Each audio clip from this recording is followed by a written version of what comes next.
আজকের এই ২৫তম পর্বের মধ্য দিয়ে আমরা আমাদের প্রফিট সিরিজের ইতি টানছি। যারা আমাদের সাথে প্রতিটি পর্বেই ছিলেন তাদের সবাইকে আন্তরিক শুভেচ্ছা এবং অভিনন্দন জানাচ্ছি। আমরা এই পুরো সিরিজটিতে কোরআনে বর্ণিত ২৫ জন নবীর জীবনী নিয়ে ধারাবাহিকভাবে ওয়েল ডকুমেন্টেড ম্যানারে আলোচনা করেছি।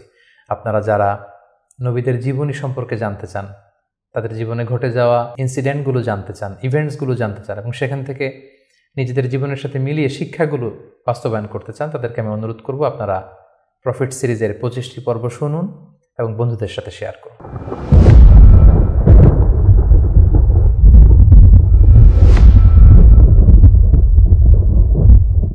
আসসালামু আলাইকুম ওয়া রাহমাতুল্লাহি ওয়া বারাকাতুহু। প্রফিট সিরিজের ২৫তম পর্বে আপনাদের সবাইকে স্বাগত। আজকের পর্বটি হচ্ছে প্রফিট সিরিজের সর্বশেষ পর্ব এবং এই পর্বে আমরা আমাদের প্রিয় নবী মুহাম্মদুর রাসূলুল্লাহ সাল্লাল্লাহু আলাইহি ওয়াসাল্লামের জীবনী নিয়ে আলোচনা করব ইনশাআল্লাহ। কিন্তু শুধুমাত্র একটি পর্বে আমাদের প্রিয় নবীজির বর্ণাঢ্য জীবনী, এই পুরো জীবনীকে কাভার করা খুবই দুঃসাধ্য একটি ব্যাপার। তারপরেও আমরা চেষ্টা করব খুব সংক্ষিপ্ত পরিসরে, খুব প্রেসাইজলি তার জীবনের গুরুত্বপূর্ণ যে লাইফ ইভেন্টসগুলো আছে, ঘটনাগুলো আছে, সেগুলো খুব সংক্ষিপ্ত পরিসরে বর্ণনা করবার। সম্মানিত সুধী, আল্লাহ তাআলা প্রিয় নবী মুহাম্মদ রাসূলুল্লাহ সাল্লাল্লাহু আলাইহি ওয়াসাল্লামকে জাজিরাতুল আরবে পাঠিয়েছিলেন। যে শহরে তিনি প্রিয় হাবিবকে পাঠিয়েছিলেন সেই শহরটি হচ্ছে মক্কাতুল মুকাররমা এবং কুরাইশ বংশে রাসূল সাল্লাল্লাহু আলাইহি ওয়াসাল্লাম এসেছিলেন। বনু হাশিমি খানদানে তিনি এসেছিলেন এবং আরবি ভাষাভাষী জনগোষ্ঠীর মাঝে আল্লাহ তাআলা প্রিয় নবী সাল্লাল্লাহু আলাইহি ওয়াসাল্লামকে প্রেরণ করেছেন। তিনি তার ৪০ বছর বয়সে নবুয়ত লাভ করেছেন এবং সর্বশ্রেষ্ঠ আসমানি কিতাব আল কুরআন আল কারীম কিন্তু প্রিয় নবীজি মুহাম্মদুর রাসূলুল্লাহ সাল্লাল্লাহু আলাইহি ওয়াসাল্লামের উপর নাজিল হয়েছে এবং দীর্ঘ ২৩ বছর ধরে মানবজাতির বিভিন্ন সমস্যার সমাধান দেওয়ার জন্য কোরআন আল্লাহ তাআলা নাজিল করেছিলেন। রাসূল সাল্লাল্লাহু আলাইহি ওয়াসাল্লাম পৃথিবীতে ৬৩ বছর হায়াত পেয়েছেন এবং ৬৩ বছর শেষে তিনি মদিনাতুল মুনাওয়ারাতে ইন্তেকাল করেন এবং সেখানেই তার নিজ হাতে প্রতিষ্ঠিত মসজিদে নববীর পাশে আজও তিনি শুয়ে আছেন। আমরা এই প্রফিট সিরিজে সৈয়দনা আদম আলাইহিস সালাম থেকে শুরু করে রাসূল সাল্লাল্লাহু আলাইহি ওয়াসাল্লাম পর্যন্ত কোরআনে বর্ণিত ২৫ জন নবীকে নিয়ে, তাদের জীবনী নিয়ে আমরা এখানে আলোচনা করছি। আর তারই ধারাবাহিকতায় রাসূল সাল্লাল্লাহু আলাইহি ওয়াসাল্লাম হচ্ছেন দ্য লাস্ট মেসেঞ্জার, সর্বশেষ নবী এবং সর্বশেষ রাসূল। আল্লাহ তাআলা সূরাতুল আহজাবে ইরশাদ করছেন, মা কানা মুহাম্মাদুন আবা আহাদিম মির রিজালিকুম ওয়ালাকিন রাসূলুল্লাহি ওয়া খাতামান নাবিয়্যিন। তিনি হচ্ছেন খাতামুন নাবিয়্যিন, সর্বশেষ নবী। নবী আসার সাইয়েদনা আদম আলাইহিস সালাম থেকে শুরু করে নবীদের আগমনের যে ধারাবাহিকতা, সেটার সিল মেরে রাসূল সাল্লাল্লাহু আলাইহি ওয়াসাল্লামের মাধ্যমে সিলড আপ করা হয়েছে। এই ধারাবাহিকতাকে কাট আপ করে দেওয়া হয়েছে, তারপরে কোনো নবী আসবে না। এবং রাসূল সাল্লাল্লাহু আলাইহি ওয়াসাল্লাম নিজেও ইরশাদ করেছেন যে লা নাবিয়্যা বা'দি, আমার পরে কেউই আর নবী হিসেবে আসবে না, আমি হচ্ছে শেষ নবী, শেষ রাসূল। এবং রাসূলুল্লাহ সাল্লাল্লাহু আলাইহি ওয়াসাল্লাম তিনি বনি ইসমাইলের নবী, বনি ইসরাইলের নয়। আমরা জানি যে পৃথিবীতে নবীদের যে ধারাবাহিকতা, নবী আসার যে সিলসিলা, এটা ইব্রাহিম আলাইহিস সালাম থেকে ২ ভাগ হয়েছে। কারণ আমরা সাইয়েদনা ইব্রাহিম আলাইহিস সালামের পর্বে বলেছিলাম যে তিনি হচ্ছেন আবুল আম্বিয়া, সকল নবীদের বাবা। ইব্রাহিম আলাইহিস সালামের ২ জন পুত্র সন্তান ছিল, আমরা জানি, ইসহাক আলাইহিস সালাম, ইসমাঈল আলাইহিস সালাম। এই ইসহাক আলাইহিস সালামের সন্তান হচ্ছে ইয়াকুব আলাইহিস সালাম এবং এই চ্যানেলেই সব নবীরা এসেছে। ইয়াকুব আলাইহিস সালামের অপর নাম হচ্ছে ইসরাইল, ফলে এই চ্যানেলে যত নবী এসেছে তারা হচ্ছে বনি ইসরাইলের নবী। কিন্তু ইব্রাহিম আলাইহিস সালামের অপর সন্তান ইসমাঈল আলাইহিস সালামের চ্যানেলে কোনো নবী আসেনি। তো সব নবী যেহেতু ইসমাঈল আলাইহিস সালামের চ্যানেলে না এসে ইসহাক আলাইহিস সালামের চ্যানেলে এসেছে, সবাই ভেবেছিল শেষ নবীও হয়তো এই চ্যানেলেই আসবে। কিন্তু আল্লাহ তাআলা তাদের ধারণাকে নস্যাৎ করে দিয়ে সাইয়েদনা মুহাম্মদুর রাসূলুল্লাহ সাল্লাল্লাহু আলাইহি ওয়াসাল্লামকে ইসমাঈল আলাইহিস সালামের চ্যানেলে প্রেরণ করেছেন। তাই তিনি বনি ইসমাঈল, তিনি বনি ইসরাইল নন। এবং রাসূল সাল্লাল্লাহু আলাইহি ওয়াসাল্লাম তিনি হচ্ছেন বিশ্ব নবী, গ্লোবাল প্রফেট অথবা দ্য প্রফেট অব ইউনিভার্স। গোটা বিশ্বের জন্য তিনি নবী হয়ে পৃথিবীতে এসেছেন। আল্লাহ তাআলা বলছেন, ওয়ামা আরসালনাকা ইল্লা কাফাতান লিন-নাসি বাশীরাও ওয়া নাযীরা। অর্থাৎ হে নবী, আমি আপনাকে গোটা বিশ্ববাসীর জন্য, পুরো মানব মণ্ডলীর জন্য আপনাকে আমি সুসংবাদ দানকারী এবং ভীতি প্রদর্শনকারী হিসেবে প্রেরণ করেছি। এবং সহিহ বুখারীর বর্ণনায় আল্লাহর হাবিব সাল্লাল্লাহু আলাইহি ওয়াসাল্লাম ফরমান যে আমাকে আল্লাহ তাআলা এমন 5টি নেয়ামত দিয়েছেন যেটা অন্য কোনো নবীকে দেননি। এর মধ্যে একটা হচ্ছে অন্যান্য সকল নবীকে আল্লাহ তাআলা বিশেষ জনপদের জন্য, বিশেষ জাতিগোষ্ঠীর জন্য নবী করে প্রেরণ করেছেন, কিন্তু আমাকে আল্লাহ তাআলা গোটা মানব মণ্ডলের জন্য প্রেরণ করেছেন। রাসূল সাল্লাল্লাহু আলাইহি ওয়াসাল্লাম বলেন ওয়াকানা নাবিয়্যু ইউবআসু ইলা কওমিহি খাসসা, নবীদেরকে তাদের নির্দিষ্ট কওমে, জাতির কাছে নবী হিসেবে পাঠানো হয়েছে। ওয়া বুইসতু ইলান নাসি কাফা, আর আমি গোটা মানব মণ্ডলের জন্য, বিশ্ববাসীর জন্য নবী হয়ে প্রেরিত হয়েছে। এবং রাসূলুল্লাহ সাল্লাল্লাহু আলাইহি ওয়াসাল্লামকে তিনি বলেছেন যে আমাকে শাফাআতের সুযোগ দেয়া হবে কিয়ামতের দিন, যে ভয়ঙ্করতম দিনে নবীরাও থারথার করে কাঁপতে থাকবে আল্লাহ তাআলার সামনে, একটি টু শব্দ করার সাহসটুকুন পাবে না, কোনো কথা বলার সাহস পাবে না। ঠিক সেই মুহূর্তে আল্লাহ রাসূল সাল্লাল্লাহু আলাইহি ওয়াসাল্লামকে শাফাআতের অনুমতি দেওয়া হবে। সুবহানাল্লাহি ওয়া বিহামদিহি। রাসূলুল্লাহ সাল্লাল্লাহু আলাইহি ওয়াসাল্লামের অনেকগুলো নাম রয়েছে। হাদিসে এসেছে যে রাসূল সাল্লাল্লাহু আলাইহি ওয়াসাল্লামের এক নাম হচ্ছে আল মাহি, আল আকিব, আল হাশির, কিন্তু কালামুল্লাহ মাজিদে রাসূল সাল্লাল্লাহু আলাইহি ওয়াসাল্লামের 2টি নাম উল্লেখিত হয়েছে। একটি হচ্ছে মুহাম্মদ আর একটা আহমদ। আল্লাহ তাআলা বলছেন ওমা মুহাম্মাদুন ইল্লা রাসূল ক্বাদ খালাত মিন ক্বাবলিহির রুসুল, মুহাম্মদ তো একজন নবী, আর তার আগে অনেক নবী পৃথিবীতে এসেছিলেন, তারা আবার বিদায় নিয়েছেন। তাহলে মুহাম্মদ নামটি পেলাম। মুহাম্মদ নাম ছাড়াও তার আরেকটি নাম কোরআনে উল্লেখিত হয়েছে, সেটা হচ্ছে আহমদ। সাইয়েদনা ঈসা আলাইহিস সালামের ভাষায় ইয়াতি মিন বাদি ইসমুহু আহমদ, তিনি বলেছিলেন যে আমার পরে একজন নবী আসবে, তার নাম হবে আহমদ। তাহলে কোরআনে রাসূল সাল্লাল্লাহু আলাইহি ওয়াসাল্লামের 2টি নাম পাওয়া যায়, একটা মুহাম্মদ, একটা আহমদ। এবং রাসূল সাল্লাল্লাহু আলাইহি ওয়াসাল্লামকে আল্লাহ তাআলা আমাদের জন্য মডেল বানিয়ে পাঠিয়েছেন। সব ক্ষেত্রে তিনি আমাদের model, the best standard of character. Allah তাআলা ইরশাদ করছেন ওয়া ইন্নাকা লা আলা খুলুকিন আযীম, নবী হে আপনি সুমহান চরিত্রের উপর প্রতিষ্ঠিত, আপনার চরিত্র হচ্ছে অনুকরণীয় চরিত্র, গোটা বিশ্ববাসী আপনার চরিত্র থেকে শিখবে, জানবে, আলোকিত হবে। এবং রাসূল সাল্লাল্লাহু আলাইহি ওয়াসাল্লাম হচ্ছে the best example to follow. এই পৃথিবীতে যার ফলোয়ার হওয়া যায়, যাকে অনুসরণ করা যায়, যাকে অনুকরণ করা যায়, তার মধ্যে শ্রেষ্ঠতম হচ্ছে আমাদের পেয়ারা হাবিব মুহাম্মদ রাসূলুল্লাহ সাল্লাল্লাহু আলাইহি ওয়াসাল্লাম। আল্লাহ তাআলা ইরশাদ করছেন লাকাদ কানা লাকুম ফি রাসূলিল্লাহি উসওয়াতুন হাসানা, অর্থাৎ তোমাদের রাসূলের মধ্যেই রয়েছে তোমাদের জন্য সর্বোত্তম আদর্শ। আমরা যেন তাকে আমাদের জীবনের মডেল, আমাদের জীবনের আইকন, আমাদের জীবনের আদর্শ হিসেবে গ্রহণ করি। এজন্য আল্লাহ তাআলা রাসূল সাল্লাল্লাহু আলাইহি ওয়াসাল্লামকে আমাদের জন্য উসওয়াতুন হাসানা, অনুকরণীয় উত্তম আদর্শ হিসেবে তিনি রাসূল সাল্লাল্লাহু আলাইহি ওয়াসাল্লামকে আমাদের কাছে প্রেরণ করেছেন। এবং তিনি শুধু মুসলিমদের জন্য নবী হয়ে আসেননি, তিনি শুধু বিশ্বাসীদের কাছেই নবী হয়ে আসেননি, তিনি শুধু আরববাসীদের কাছেই নবী হয়ে আসেননি, তিনি গোটা বিশ্বের জন্য রহমত হয়ে এসেছেন।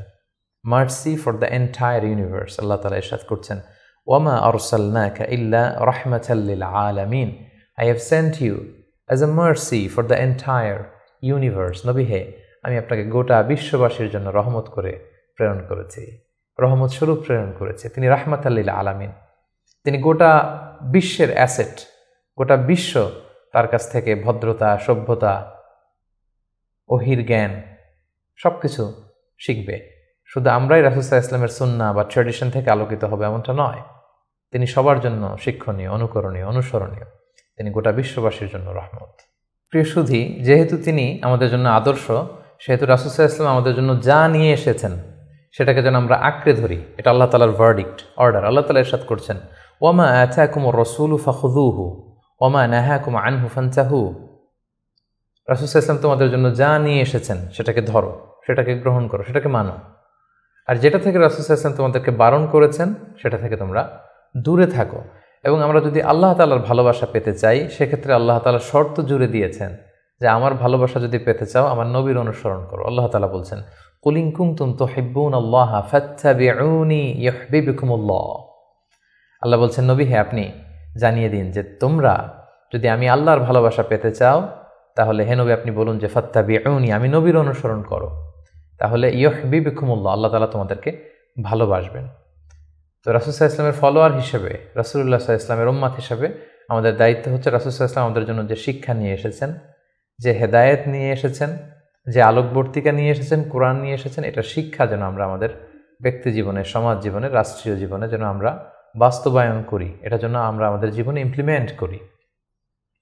আমরা প্রফেট সিরিজের বিভিন্ন পর্বে বিভিন্ন নবীদের জীবন নিয়ে যখন আমরা আলোকপাত করেছিলাম, আমরা বলেছিলাম যে as a proof of their prophethood Allah সুবহানাহু ওয়া তাআলা প্রোভাইডস দেম মুআজিজা।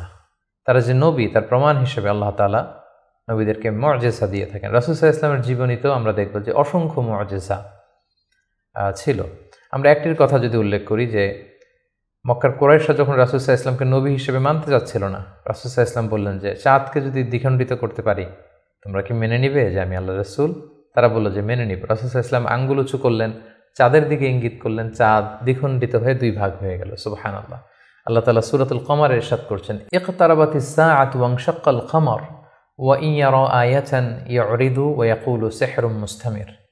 রাসূল সাল্লাল্লাহু আলাইহি ওয়াসাল্লাম চাঁদ দ্বিখণ্ডিত করে ফেললেন, কিন্তু এই চমৎকার এই মুআজিজা দেখার পরেও তারা কিন্তু ঈমান আনলো না। তারা বলল, তুমি জাদু করেছো, চাঁদের মধ্যে ভেলকিবাজি করেছো, এমন বড় জাদুকর তুমি চাঁদের উপরও জাদুর প্রভাব খাটিয়েছ। তো এভাবে রাসূল ইসলাম যখনই কোরআনের আয়াত বলতেন, কোনো মুআজিজা দেখাতেন, তারা হয়তো রাসূল ইসলামকে জাদুকর বলতো, কখনো বলতো তুমি পাগল, কখনো বলতো তুমি কবি, কখনো বলতো তুমি গণক। নাউযুবিল্লাহি মিন যালিক। এভাবে রাসূল সাল্লাল্লাহু আলাইহি ওয়াসাল্লাম অনেকগুলো মুআজিজা তার জীবনে আমরা দেখতে পাই, যেগুলো তার মধ্যে থেকে অন্যতম মুআজিজা হচ্ছে তিনি চাঁদকে দ্বিখণ্ডিত করেছিলেন। এবং রাসূল সাল্লাল্লাহু আলাইহি ওয়াসাল্লাম জন্মের আগেই যেগুলোকে মুবাশশিরাত বা ইরহাসাত বলে, নবী হওয়ার আগে এমন কিছু অলৌকিক ঘটনা, এরকম অনেক ঘটনা কিন্তু ঘটেছে। যেমন রাসূল সাল্লাল্লাহু আলাইহি ওয়াসাল্লামের প্রিয় মাতা আমেনা যখন গর্ভবতী ছিলেন, তখন তিনি দেখেছেন যে তার পেট থেকে একটা আলো বের হয়ে এটা শাম দেশের বড় বড় প্রাসাদগুলোকে আলোকিত করছে। এটা কিন্তু রাসূল সাল্লাল্লাহু আলাইহি ওয়াসাল্লাম যে পৃথিবীতে আসবেন তার আগাম একটা বার্তা। সম্মানিত সুধী, আমরা এই পর্যায়ে রাসূলুল্লাহ সাল্লাল্লাহু আলাইহি ওয়াসাল্লামের সরাসরি জীবনের দিকে যাব, ধারাবাহিক জীবন পরিক্রমা আলোচনা করব এবং বুঝবার সুবিধার্থে আমরা রাসূল সাল্লাল্লাহু আলাইহি ওয়াসাল্লামের পুরো জীবনীকে 3টি ভাগে ভাগ করেছি। তার প্রথম ভাগে আমি রাসূল সাল্লাল্লাহু আলাইহি ওয়াসাল্লামের জন্ম থেকে শুরু করে নবুয়ত পর্যন্ত এই 40 বছরের বর্ণনা দিব। সেক্ষেত্রে বয়স অনুসারে এই বর্ণনাটি দেয়া হবে। দ্বিতীয় ভাগে আমরা মক্কায় নবুয়তির যে 13 বছর, এই 13 বছরের বর্ণনা দিব। সেক্ষেত্রে নবুয়তির সন ভিত্তিক বর্ণনা দেয়া হবে। এবং সবশেষে আমরা মদিনায় রাসূল সাল্লাল্লাহু আলাইহি ওয়াসাল্লাম যে 10টি বছর কাটিয়েছেন, তৃতীয় পর্বে বা তৃতীয় ভাগে আমরা সেটির বর্ণনা দিব, আর সেটা হবে হিজরি সন ভিত্তিক বর্ণনা। তাহলে সম্মানিত সুধী, আর কাল বিলম্ব না করে আমরা রাসূল সাল্লাল্লাহু আলাইহি ওয়াসাল্লামের বায়োগ্রাফির একেবারে মূল পর্বে চলে যাই। আমরা বলেছি যে প্রথম পর্বে আমরা রাসূল সাল্লাল্লাহু আলাইহি ওয়াসাল্লামের প্রথম 40টি বছরের বর্ণনা দিব, জন্ম থেকে শুরু করে নবী হওয়ার আগ পর্যন্ত। আমরা শুরুতেই বলেছি যে তিনি মাক্কাতুল মুকাররমায় এসেছেন, তিনি কুরাইশ বংশে জন্মগ্রহণ করেছেন, বনু হাশেম ছিল ওনার খানদান, এবং রাসূলুল্লাহ সাল্লাল্লাহু আলাইহি ওয়াসাল্লামের পিতার নাম ছিল আব্দুল্লাহ, মায়ের নাম ছিল আমিনা, দাদার নাম ছিল আব্দুল মুত্তালিব। এবং দুঃখজনক হলেও সত্য যে রাসূলুল্লাহ সাল্লাল্লাহু আলাইহি ওয়াসাল্লামের মাতা পিতার সংসার 7 দিনের বেশি ছিল না। মাত্র বিয়ের পরে তারা 7 দিনের মতো, 1 সপ্তাহের মতো সংসার করেছিলেন। সেই সাংসারিক জীবনেই রাসূল সাল্লাল্লাহু আলাইহি ওয়াসাল্লাম মায়ের গর্ভে এসেছেন। এবং রাসূল সাল্লাল্লাহু আলাইহি ওয়াসাল্লামের পিতা আব্দুল্লাহ তিনি ব্যবসার সফরে বেরিয়ে গিয়েছিলেন, ফেরবার পথে তিনি সেখানে ইন্তেকাল করেছেন। তখন রাসূল সাল্লাল্লাহু আলাইহি ওয়াসাল্লামের বয়স হচ্ছে মায়ের পেটের ভেতরে মাত্র 2 মাস। মায়ের পেটে থাকতেই তিনি বাবাহারা হয়েছেন। এবং তিনি জন্মগ্রহণ করেছেন যে বছরে, সেটাকে ঐতিহাসিকরা বলেছেন আমুল ফিল, অর্থাৎ আব্রাহার হস্তি বাহিনী যে বছর কাবা ধ্বংস করতে এসেছিলেন, ঠিক সেই বছর রবিউল আউয়াল মাসের 12 তারিখে সোমবার তিনি ওনার মা আমিনার কোলকে উজালা করে এই পৃথিবীতে এসেছেন, শুভাগমন করেছেন। এবং রাসূল সাল্লাল্লাহু আলাইহি ওয়াসাল্লামের আগমন এটা আমাদের জন্য আনন্দের, উচ্ছ্বাসের, ভালোবাসার। তিনি সর্বশেষ নবী, সর্বশেষ রাসূল হয়ে পৃথিবীতে আগমন করেছেন। রাসূলুল্লাহ সাল্লাল্লাহু আলাইহি ওয়াসাল্লাম সোমবার দিন জন্মগ্রহণ করেছেন, এটা নিয়ে ঐতিহাসিকদের মধ্যে কোনো মতভেদ নেই। কিন্তু তিনি কি রবিউল আউয়াল মাসের 12 তারিখে জন্মগ্রহণ করেছেন নাকি 2 তারিখে না 8 তারিখে, এই দিনগুলো নিয়ে ঐতিহাসিকরা মতভেদ করেছেন। তবে মাশহুর বা সবচেয়ে প্রসিদ্ধ মতামত হচ্ছে তিনি রবিউল আউয়াল মাসের 12 তারিখে জন্মগ্রহণ করেছেন আলাইহিস সালাতু ওয়াস সালাম। এবং রাসূলুল্লাহ সাল্লাল্লাহু আলাইহি সাল্লামের এই জন্মের সালটাকে যদি আমরা খ্রিস্টাব্দ দিয়ে কনভার্ট করি তাহলে সেটা ছিল 571 খ্রিস্টাব্দ। এবং আমরা জানি যে তৎকালীন সময়ে সম্ভ্রান্ত ফ্যামিলির লোকেরা তাদের সন্তানদেরকে ব্রেস্ট ফিডিং উইমেনদের কাছে দিয়ে দিত, দুধমা। তারা এসে তাদেরকে নিয়ে যেত এবং রাসূল সাল্লাল্লাহু আলাইহি ইসলামকে হালিমাতুস সাদিয়া নামে একজন নারী, যিনি তায়েফ থেকে আরও 70 কিলো দূরে বনু সাদ এলাকা থেকে এসে তারা রাসূল সাল্লাল্লাহু আলাইহি ইসলামকে রাসূল সাল্লাল্লাহু আলাইহি ইসলামের দাদা আব্দুল মুত্তালিবের কাছ থেকে নিয়ে গিয়েছিল দুধ খাওয়ানোর জন্য। এবং সেটা তারা করতো এই কারণে যে যেহেতু মক্কা শহর, এখানে অনেক ব্যবসায়ীরা আসে, অনেক লোক আসে, এখানে আরবি ভাষার অনেক আঞ্চলিকতার একটা মিক্স আপ হয়ে গিয়েছিল। তাই বেদুইন এলাকাতে, একেবারে মরুদ্যান মরুভূমি আছে এরকম এলাকাতে যেই ট্রাইবস বা কবিলাগুলো আছে, সেখানে যদি ছেলেমেয়েরা বড় হয় তাদের যেমনি স্বাস্থ্য ভালো থাকে, তাদের ভাষাটা যেমনি পিওর হয়, আরবি মুবিন সুস্পষ্ট আরবি ভাষায় তারা কথা বলতে পারে। সো সম্ভ্রান্ত এবং ট্রেডিশনাল ফ্যামিলির লোকজন এটাই করত। তার ধারাবাহিকতায় রাসূল সাল্লাল্লাহু আলাইহি ইসলামকে বনু সাদ গোত্র থেকে এসে হালিমাতুস সাদিয়া বনু সাদ গোষ্ঠীর কাছে নিয়ে গেল যে তাকে লালন পালন করবে, কয়েক বছর দুধ খাওয়াবে। এটা ঘটেছিল তার জন্মের পরপরই। এবং রাসূল সাল্লাল্লাহু আলাইহি ইসলামের বয়স যখন 2, তখন অল্প কিছু দিনের জন্য হালিমাতুস সাদিয়া সেই বনু সাদ থেকে আবার মক্কায় নিয়ে এসেছিল, যাতে রাসূল সাল্লাল্লাহু আলাইহি ইসলামের মা আমিনা কিছুদিনের জন্য ছেলের সঙ্গ পান। কিছুদিন যখন আমিনা সঙ্গ পেল, তারপর আবার তাকে বনু সাদে নিয়ে যাওয়া হলো এবং রাসূলুল্লাহ সাল্লাল্লাহু আলাইহি ইসলাম হালিমাতুস সাদিয়ার দুগ্ধ পান করতে লাগলেন। হালিমাতুস সাদিয়ার সন্তানদের সাথে মরুদ্যান মরুভূমির সেই বেদুইন পরিবেশে বেড়ে উঠতে লাগলেন। সেখানকার যে পিওর ল্যাঙ্গুয়েজ আছে আরবি ভাষা শিখতে লাগলেন। এবং রাসূল সাল্লাল্লাহু আলাইহি ইসলামের বয়স যখন 4, তখন তার প্রথম শাক্কে সাদার হয়েছে, যেটাকে সিনা চাক বলে, ওপেন হার্ট সার্জারি। রাসূল সাল্লাল্লাহু আলাইহি ইসলামের জীবনে মোট 3 বার এটা ঘটেছিল। বয়স যখন 4 তখন একবার, ওহী নাজিলের সময় একবার, মেরাজ যখন তিনি গিয়েছিলেন তখন একবার। রাসূল সাল্লাল্লাহু আলাইহি ইসলাম মরুভূমিতে বনু সাদ গোষ্ঠীর ছোট ছেলেদের সাথে খেলাধুলা করছিলেন। হঠাৎ জিবরাইল আলাইহিস সালাম এসে রাসূল সাল্লাল্লাহু আলাইহি ইসলামকে এক পাশে নিয়ে গলা থেকে শুরু করে নাভি পর্যন্ত ছিঁড়ে রাসূল সাল্লাল্লাহু আলাইহি ইসলামের হৃদয়টাকে বের করে জামজামের পানি দিয়ে ধৌত করে আবার ভেতরে ঢুকিয়ে দিলেন, এই জায়গাটাকে আবার মিলিয়ে ফেললেন, যেটা আধুনিক সময়ে আমরা এটাকে ওপেন হার্ট সার্জারি বলি। এই দৃশ্য হালিমাতুস সাদিয়ার ছেলেমেয়েরা দেখে ভয়ে দৌড়াতে লাগলো। মায়ের কাছে যেয়ে বলল, আমাদের কোরাইশি ভাই বোধহয় মারা গিয়েছে। হালিমাতুস সাদিয়া বিচলিত হয়ে আসলেন, দেখলেন যে না, মারা যায়নি, মুহাম্মদ, শিশু মুহাম্মদ, তিনি বিচলিত অবস্থায় আছেন। তারা ভয় পেয়ে গেলেন এবং ভাবলেন যে না, এই ছেলের যদি কিছু হয়ে যায় তাহলে তো এর দায়ভার আমার উপর আসবে, আমরা দিয়ে আসবো মুহাম্মদকে। রাসূল সাল্লাল্লাহু আলাইহি ওয়াসাল্লামের বয়স যখন 5, তখন হালিমাতুস সাদিয়া রাসূল সাল্লাল্লাহু আলাইহি ওয়াসাল্লামকে নিয়ে, ছোট্ট মুহাম্মদ সাল্লাল্লাহু আলাইহি ওয়াসাল্লামকে নিয়ে তার মায়ের কাছে দিয়ে আসলেন। যেহেতু 5 বছর বয়সে এখন তিনি সুস্পষ্ট আরবিতে কথা বলতে পারেন এবং দুধ খাওয়ানো তো সেই 2 বছর বয়সেই শেষ। তিনি মরুভূমির সুন্দর প্রকৃতিতে সুঠাম দেহ নিয়ে বড় হচ্ছেন, সুন্দর আরবি ভাষায় কথা বলতে পারেন। 5 বছর বয়সে মায়ের কাছে ফিরিয়ে দেয়া হলো। এবং রাসূল সাল্লাল্লাহু আলাইহি ওয়াসাল্লামের আম্মা আমিনা, তিনি প্রতি বছর রাসূল সাল্লাল্লাহু আলাইহি ওয়াসাল্লামের বাবার কবর জিয়ারত করতে ইয়াসরিবে যেতেন, যেটা পরবর্তীতে মদিনা নামকরণ হবে, আমরা শুনব সেই ঘটনা। প্রতি বছর যেহেতু তিনি যান, রাসূল সাল্লাল্লাহু আলাইহি ওয়াসাল্লামকে যখন নিয়ে আসা হলো, তার পরের বছর তিনি রাসূল সাল্লাল্লাহু আলাইহি ওয়াসাল্লামকে নিয়ে রাসূল সাল্লাল্লাহু আলাইহি ওয়াসাল্লামের বাবার কবর জিয়ারত করতে গেলেন। রাসূল সাল্লাল্লাহু আলাইহি ওয়াসাল্লামের বয়স তখন 6 বছরের ছোট্ট বালক। জিয়ারত করলেন, জিয়ারত করে ফিরে আসার পথে রাসূল সাল্লাল্লাহু আলাইহি ওয়াসাল্লামের মাতা আমিনা তিনি মারা গেলেন মক্কা মদিনার মাঝখানে আবওয়া নামক জায়গায়। আল্লাহু আকবার। বয়স যখন মায়ের পেটে 2 মাস, বাবা হারা হলেন, পিতৃহারা।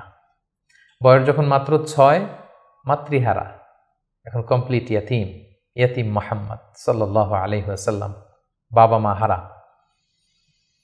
তখন সাথে উম্মে আইমান নামে একজন দাসী ছিল, যিনি রাসূল সাল্লাল্লাহু আলাইহি ওয়াসাল্লামকে খুব ভালোবাসতেন, মায়ের কষ্ট বুঝতে দেননি। সেখান থেকে নিয়ে দাদার কাছে মক্কায় চলে আসলেন এবং রাসূল সাল্লাল্লাহু আলাইহি ওয়াসাল্লাম পরবর্তীতে বলেছিলেন, উম্মে আইমান ইয়া উম্মি বা'দা উম্মি, আমার মায়ের পরে উম্মে আইমানই আমার মা। সুবহানাল্লাহ। মক্কাতে যখন নিয়ে আসা হলো রাসূল সাল্লাল্লাহু আলাইহি ওয়াসাল্লামকে, শিশু মুহাম্মদকে, তখন তার দাদা আব্দুল মুত্তালিব তার দেখভালের দায়িত্ব নিলেন।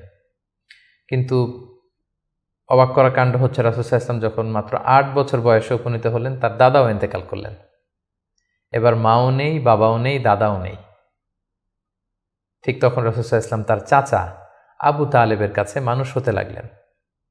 রাসূল সাল্লাল্লাহু আলাইহি ওয়াসাল্লাম তার বয়স যখন 12 তখন তার চাচা আবু তালেব রাসূল সাল্লাল্লাহু আলাইহি ওয়াসাল্লামকে নিয়ে ব্যবসার কাজে শাম দেশের দিকে রওনা হয়েছিলেন। আমরা সেখানে বুহাইরা আর রাহেব, যে খ্রিস্টান পাদ্রী, তার গুরু পাদ্রীর কাছে শুনেছিলেন যে শেষ জামানার নবী তার শৈশব বয়সে বা কৈশোর বয়সে এই মরুভূমির পাশ দিয়ে যাবে। এটা শোনার পর থেকে বুহাইরা বছরের পর বছর এখানে ধ্যানমগ্ন থাকতো এবং অপেক্ষা করত। লম্বা ঘটনা। সম্মানিত শুধু আমরা বলে রাখি যে আমরা কোনো ঘটনাতেই লম্বা চূড়া ঢুকে যাব না, আমরা শুধু কখন কি ইনসিডেন্ট হয়েছিল সেটা একটু করে আপনাদের সাথে শেয়ার করবার চেষ্টা করব। বুহাইরা আর রাহেব তার চাচা আবু তালেবকে বলল, এই ছেলে মুহাম্মদ নবী হবে, তার ভবিষ্যৎ অনেক উজ্জ্বল, ইহুদিরা যাতে জানতে না পারে, তুমি ফিরে যাও। এই ঘটনাটা তার বয়স যখন 12 তখন ঘটেছিল। রাসূল সাল্লাল্লাহু আলাইহি ওয়াসাল্লামের বয়স যখন 13 তখন থেকে তিনি মক্কার লোকদের ছাগল চড়াতে শুরু করলেন, মেষ পালক হিসেবে ক্যারিয়ার শুরু করলেন। অল্প কিছু পারিশ্রমিকের বিনিময়ে তিনি এটা করতেন। এটা শুধু রাসূল সাল্লাল্লাহু আলাইহি ওয়াসাল্লামের জীবনীতেই নয়, সমস্ত আম্বিয়া আলাইহিস সালামের জীবনীতে এটা ঘটেছে। সেই বুখারীর বর্ণনা, প্রিয়নবী বলেন, মা বাআসাল্লাহু নাবিয়্যান ইল্লা রাআল গানাম, এই পৃথিবীতে আল্লাহ এমন কোনো নবী পাঠাননি যাদেরকে দিয়ে আল্লাহ মেষ চড়াননি। সুবহানাল্লাহ। রাসূল সাল্লাল্লাহু আলাইহি ওয়াসাল্লাম এটা শুরু করেছিলেন। রাসূল সাল্লাল্লাহু আলাইহি ওয়াসাল্লামের বয়স যখন 20 তখন তিনি তরুণ যুবক, ওই বয়সে তিনি হিলফুল ফুজুল সংগঠন করেছিলেন। আরবিতে যেটাকে বলা হয় হালাফুল ফুদুল বা হালাফুল মুত্তাইয়িবিন, যুব সংগঠন করেছিলেন। এটার উদ্দেশ্য কী ছিল? যাতে মক্কাতে কেউ মাজলুম না হয়। এক লোক তার পণ্য বিক্রি করেছে, মক্কার এক সম্ভ্রান্ত লোক পণ্য কিনে টাকা দিতে চায় নাই। সে পাহাড়ে উঠে চিৎকার করে বলল, মক্কায় কি এমন ন্যায়পরায়ণ কেউ নেই যে আমার টাকাটা উদ্ধার করে দিতে পারে? রাসূল সাল্লাল্লাহু আলাইহি ওয়াসাল্লাম এই দৃশ্য দেখে কষ্ট পেলেন। তিনি প্রায় এরকম দৃশ্য দেখতেন যে জালিমরা অসহায় গরিব লোকদেরকে মক্কায় এভাবে ঠকাচ্ছে। তিনি তার চাচা আর জুবাইর ইবনে আব্দুল মুত্তালিব সহ ওনাদের সমবয়স্ক ইয়াংদেরকে নিয়ে একটা সোসাইটি করলেন। এই সোসাইটির নাম তারা দিলেন হালাফুল ফুদুল, যেটা বাংলায় আমরা হিলফুল ফুজুল বলি। এবং তারা এই সংগঠনের নাম দিয়েছিলেন হালাফুল মুত্তাইয়িবিন। বেসিকলি তারা আরব দেশের ট্রেডিশন ছিল, তারা যখন সংঘবদ্ধ হতো তারা এক গামলা রঙের ভেতরে হাত ঢুকিয়ে দিয়ে তারা পাথরের মধ্যে হাতের ছাপ দিত। সবাই এভাবে হাতের ছাপ দিয়ে তারা প্রমাণ দিত যে আমরা ঐক্যবদ্ধ, সংঘবদ্ধ আছি। তো এভাবে রাসূল সাল্লাল্লাহু আলাইহি ওয়াসাল্লাম যখন এই যুব সংগঠন করলেন তখন আর জালিমরা সাহস পেল না গরিবদেরকে ঠকাতে, এবং তারা গরিবদের হক এভাবে উদ্ধার করে দিত। সুবহানাল্লাহি বিহামদি। রাসূল সাল্লাল্লাহু আলাইহি ওয়াসাল্লামের বয়স যখন 25 তখন তিনি দ্বিতীয়বারের জন্য মক্কার বাইরে গেলেন। শাম দেশে তিনি ব্যবসায়িক কাজে গেলেন, এবং সেটা ছিল মূলত খাদিজাতুল কুবরা রাদিয়াল্লাহু তাআলা আনহা, যিনি মক্কার একজন সম্ভ্রান্ত নারী ছিলেন। তিনি সম্পদ বা অর্থ ইনভেস্ট করেছিলেন এবং রাসূল সাল্লাল্লাহু আলাইহি ওয়াসাল্লাম তার হয়ে তার প্রোডাক্টগুলো নিয়ে বিক্রির জন্য গিয়েছিলেন। এবং তিনি সফর শেষে অঢেল সম্পদ, অঢেল অর্থ করে তিনি প্রফিট করে দিয়েছিলেন অন বিহাফ অফ খাদিজা রাদিয়াল্লাহু তাআলা আনহা। এবং খাদিজা রাদিয়াল্লাহু তাআলা আনহা এটা দেখে খুব খুশি হয়েছিলেন, এবং রাসূল সাল্লাল্লাহু আলাইহি ওয়াসাল্লামের যে পোর্শন সেটাও রাসূল সাল্লাল্লাহু আলাইহি ওয়াসাল্লাম পেয়েছিল। এই সফরে, এই ব্যবসায়িক সফরে খাদিজা রাদিয়াল্লাহু তাআলা আনহার একজন দাসী ছিল, নাম মাইসারা। তিনি ছিলেন সফর সঙ্গে, কাফেলার মধ্যে তিনিও ছিলেন। সফর শেষে যখন রাসূল সাল্লাল্লাহু আলাইহি ওয়াসাল্লাম অনেক লাভ করে, প্রফিট করে ফিরলেন, তখন খাদিজা রাদিয়াল্লাহু তাআলা আনহা খুব খুশি হলেন। এবং মাইসারা তখন খাদিজাকে জানান দিল যে, খাদিজা, এই মানুষ মুহাম্মদ কোনো সাধারণ মানুষ নন। খাদিজা বললেন, তাই নাকি? কি দেখেছ তুমি এই থ্রু আউট দ্য জার্নি, এই পুরো সফরে তুমি কি খেয়াল করেছো? তিনি বললেন যে মুহাম্মাদের চলন বলন কথা এটা আলাদা, অন্য সবার চেয়ে, কাফেলার প্রত্যেকটা পুরুষের চেয়ে আলাদা। তিনি অন্যরকম, তিনি সাধারণ কোনো মানুষ নন, অসাধারণ একজন মানুষ।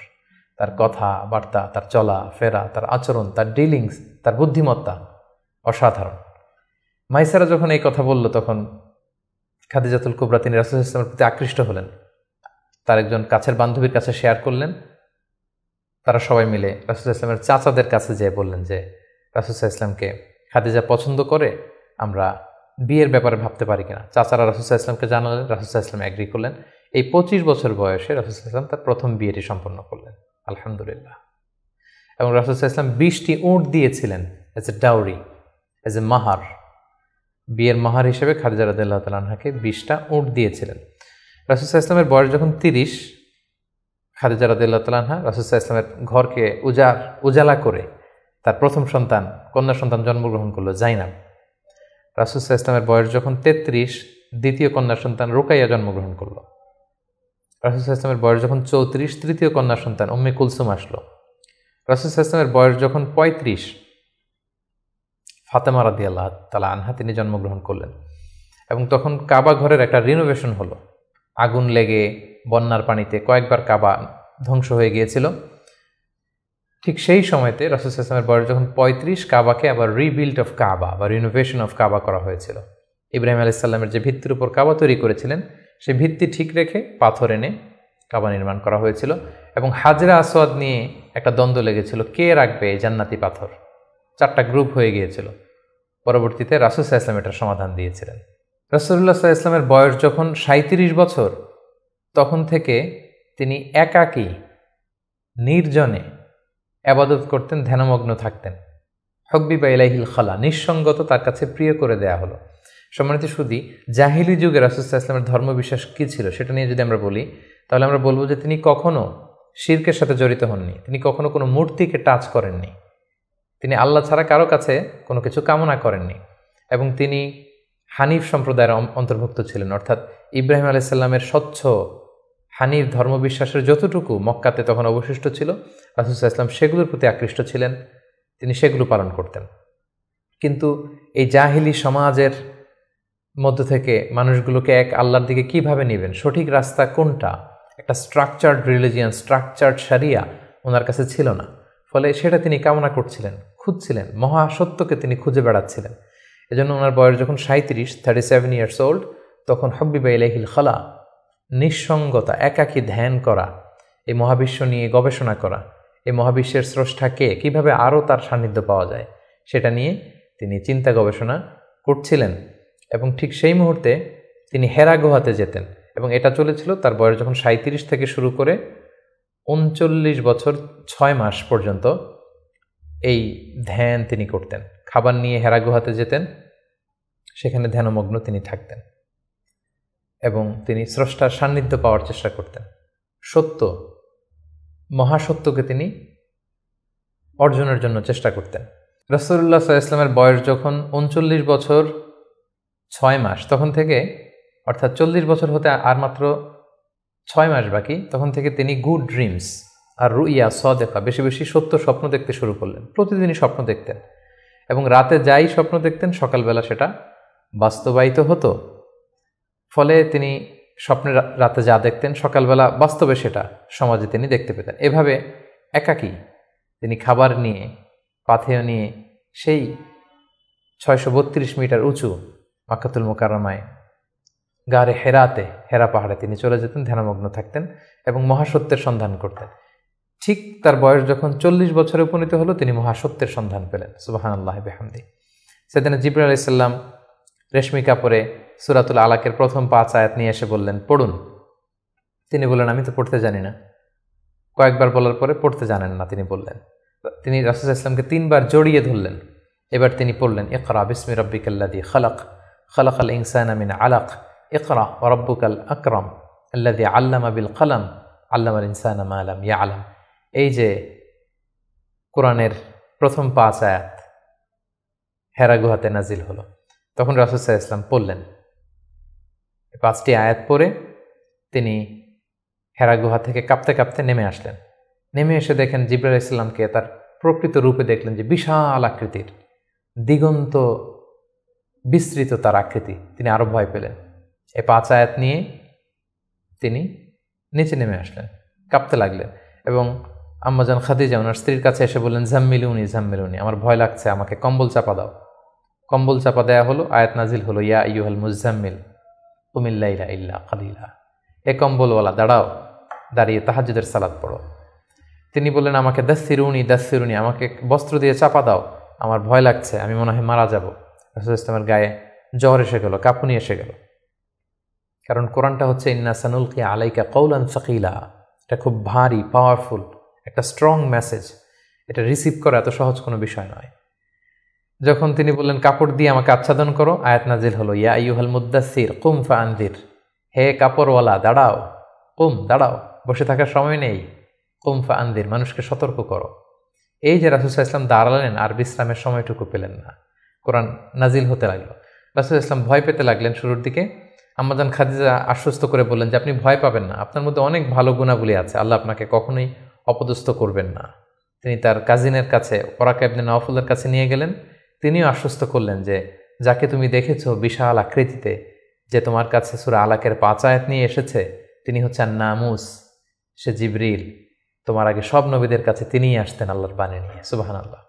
ভয় পেও না, তুমি চালিয়ে যাও, এবং তোমার জাতিগোষ্ঠী তোমার বিরোধিতা করবে, তোমাকে তোমার এলাকা থেকে বের করে দিবে। রাসূল ইসলাম বললেন, আমার গোষ্ঠীর আত্মীয়রা আমাকে বের করে দিবে? তিনি বললেন, হ্যাঁ, এই বাণীবাহকের কাজ যারা করে পৃথিবীতে তাদেরকে এই ভাগ্যই বরণ করতে হয়েছে। সুবহানাল্লাহ বিহামদি। সম্মানিত শুধু এভাবে ইকরা বিসমি রাব্বিকাল্লাযী খালাক, read in the name of your lord who has created, এই বাণী নাজিলের মধ্য দিয়ে রাসূল সাল্লাল্লাহু আলাইহি ওয়াসাল্লাম অফিশিয়ালি নবী হলেন, নবুয়ত লাভ করলেন, এবং তার বয়স ছিল তখন 40 বছর। তাহলে আমরা প্রথম পর্ব শেষ করলাম, যেখানে আমরা বলেছি প্রথম পর্বে আমরা রাসূল ইসলামের জন্ম থেকে শুরু করে নবী হওয়া পর্যন্ত এই 40 বছরের বর্ণনা আমরা প্রথম পর্বে শুনলাম। এবারে আমরা দ্বিতীয় পর্বে চলে যাব। দ্বিতীয় পর্বে আমরা বর্ণনা করব নবী হওয়ার পর থেকে হিজরতের আগ পর্যন্ত মক্কায় নবুয়তের 13 বছর ওনার কেমন কেটেছে, কি কি ইনসিডেন্ট ছিল, কি কি ঘটনার মধ্যে দিয়ে, স্ট্রাগলের মধ্যে দিয়ে তিনি গিয়েছেন, সেটা আমরা এখন শুনবো ইনশাআল্লাহ। আমরা শুরুতেই বলেছিলাম যে দ্বিতীয় পর্ব আমরা আলোচনা করব নবুয়তির সন ভিত্তিক। তো নবুয়তির প্রথম বছরে রাসূল সাল্লাল্লাহু আলাইহি ওয়াসাল্লামের কাছে কোরআনের আয়াত যাই নাজিল হতো, সেটা তিনি খুব প্রাইভেটলি কাছের লোকদের কাছে প্রচার করতেন, অন্যদেরকে বলতেন না।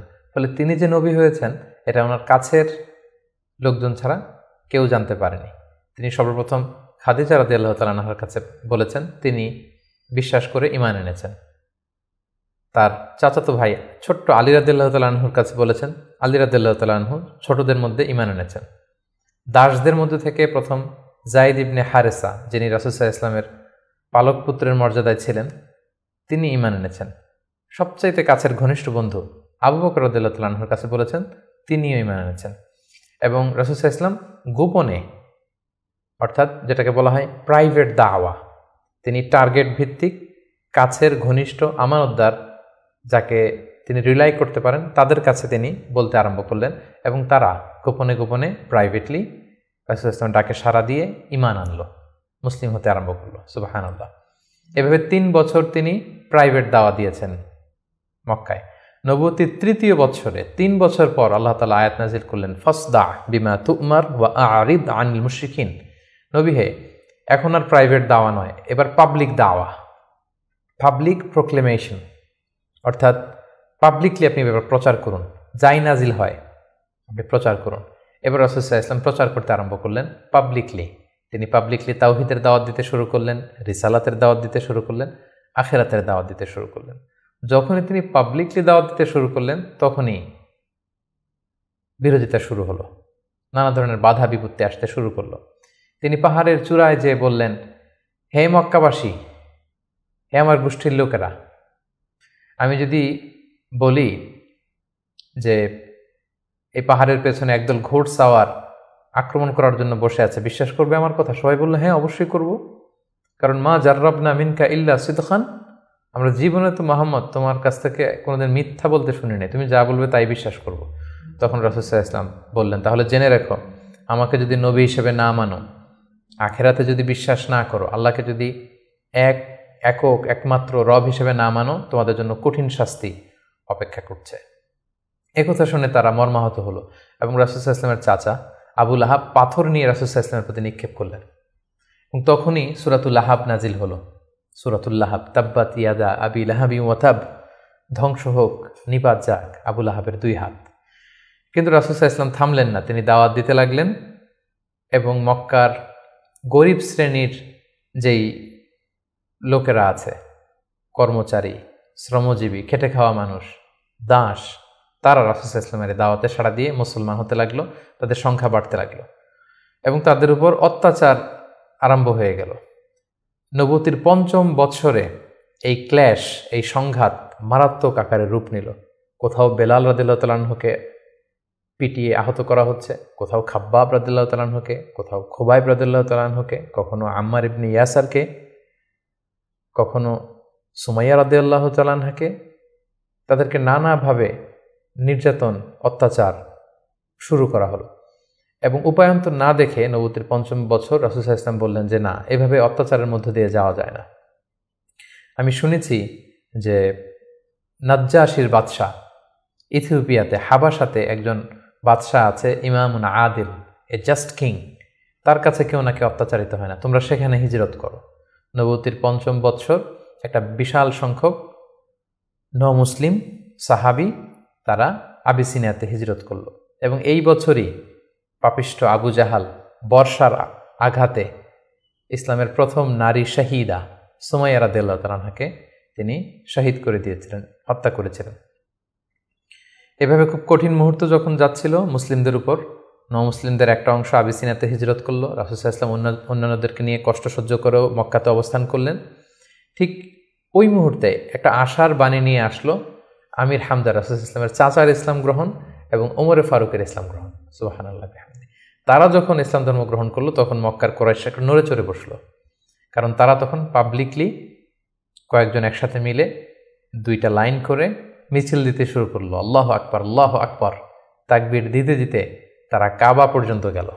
এবং এই দৃশ্য যখন মক্কার কাফিররা দেখলো তখন তারা বলতে আরম্ভ করলো, না, এটাকে যে কোনো মূল্যে থামাতে হবে। রাসূল সাল্লাল্লাহু আলাইহি ওয়াসাল্লামকে তারা প্রপোজ করলো, তুমি নারী চাও মুহাম্মদ, তোমাকে আরব্য সুন্দরী নারী এনে দেব, তুমি সম্পদ চাও, সম্পদ দেব, ক্ষমতা চাও, ক্ষমতা দেব, কিন্তু এই নতুন যেই দাওয়াত দিচ্ছ তুমি, এটা বন্ধ করো। রাসূল সাল্লাল্লাহু আলাইহি ওয়াসাল্লাম বললেন, তোমরা যদি আমার ডান হাতে লাওয়াদাউ শামসা ফি ইয়ামিনি ওয়াল কামারা ফি ইয়াসারি, ডান হাতে যদি তোমরা সূর্য এনে দাও, বাঁ হাতে যদি আমাকে চাঁদ এনে দাও, তারপরেও এই দাওয়াত থেকে, আমার এই মিশন থেকে আমি এক চুল পরিমাণে পেছনে যাব না।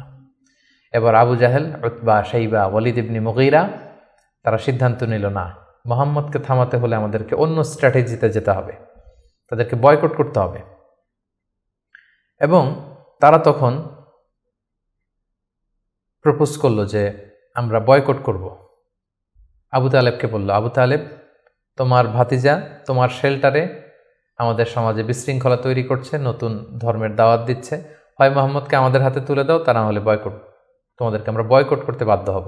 আবু তালেব বললেন যে না, পিতাহারা মাতাহারা মোহাম্মদকে আমি ছোটবেলা থেকে লালন পালন করেছি, আমার ভাতিজার কোনো ক্ষতি আমি হতে দিব না। তারা বয়কটের ঘোষণা দিল।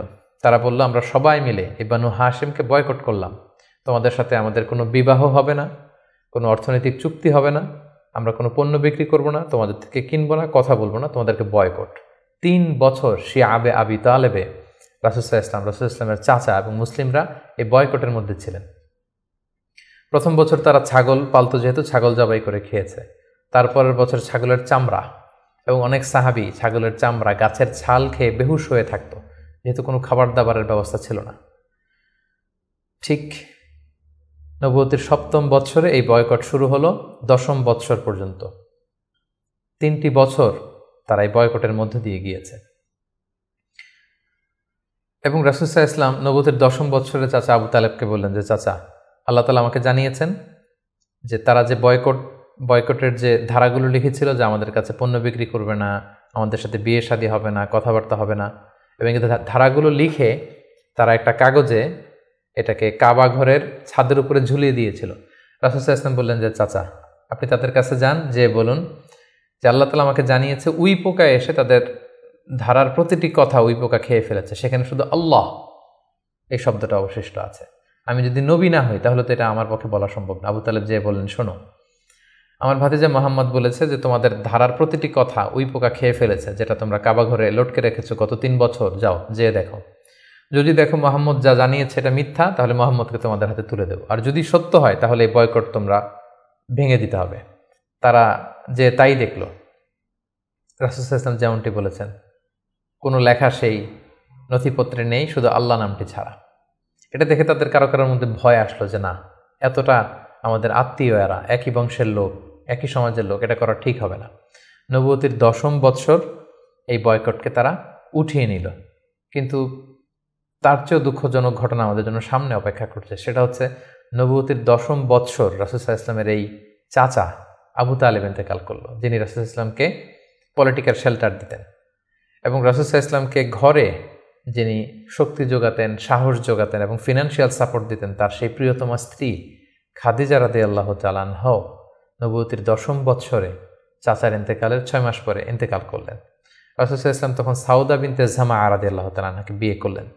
আয়েশা রাদিয়াল্লাহু তাআলা আনহার সাথে বিয়ের কন্ট্রাক্ট অর্থাৎ আকদ হলো, কিন্তু সংসার শুরু হয়নি। কিন্তু এখন তো রাসূল ইসলামকে বাঁচানোর মতো কেউ নেই, শেল্টার দেওয়ার মতো কেউ নেই। এখন তো যে কেউ রাসূল ইসলামের উপর অ্যাটাক করতে পারে। তাই রাসূল ইসলাম পাশের শহর টুইন সিটি তায়েফে চলে গেলেন। তায়েফের লোকদেরকে দাওয়াত দিলেন। নবুয়তির 10ম বছরেই তিনি তায়েফে চলে গেলেন। কিন্তু আমরা তায়েফের ঘটনা জানি।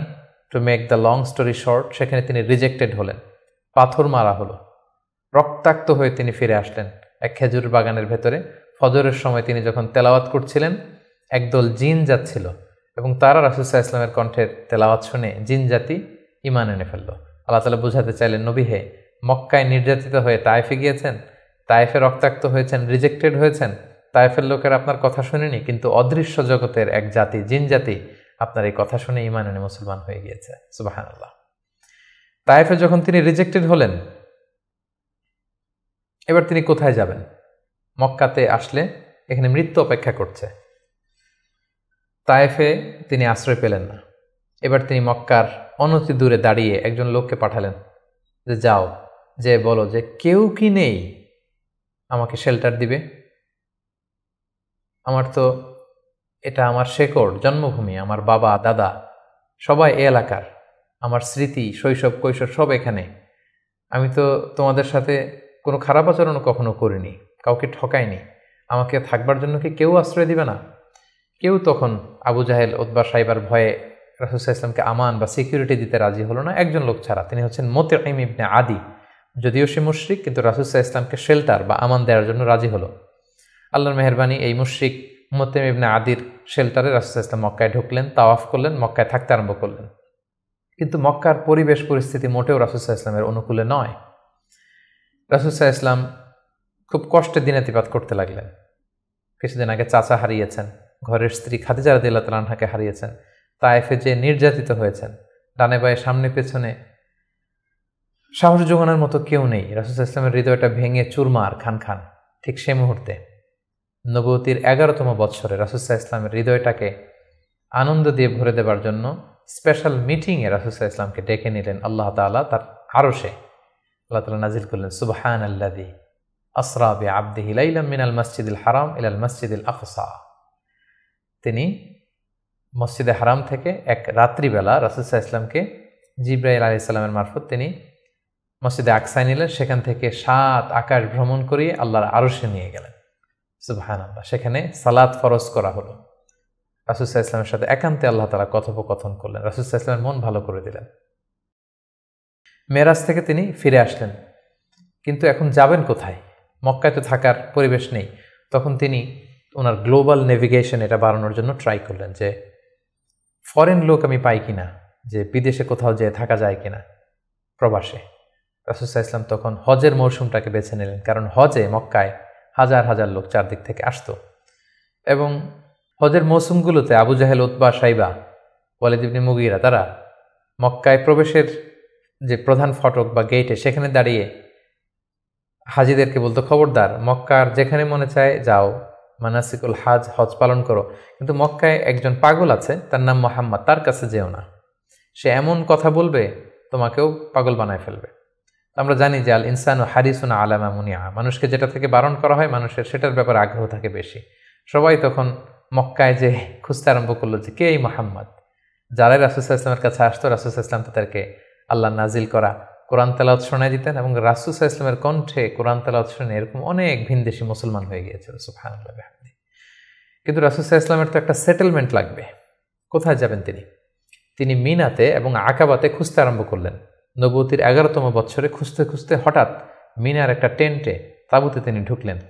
6 জন লোক সেখানে বসা। রাসূল সাল্লাল্লাহু আলাইহি ওয়াসাল্লাম জিজ্ঞেস করলেন, তোমরা কারা? তারা বলল, আমরা খাজরাজ গোষ্ঠীর মানুষ, ইয়াসরিব আমাদের বাড়ি।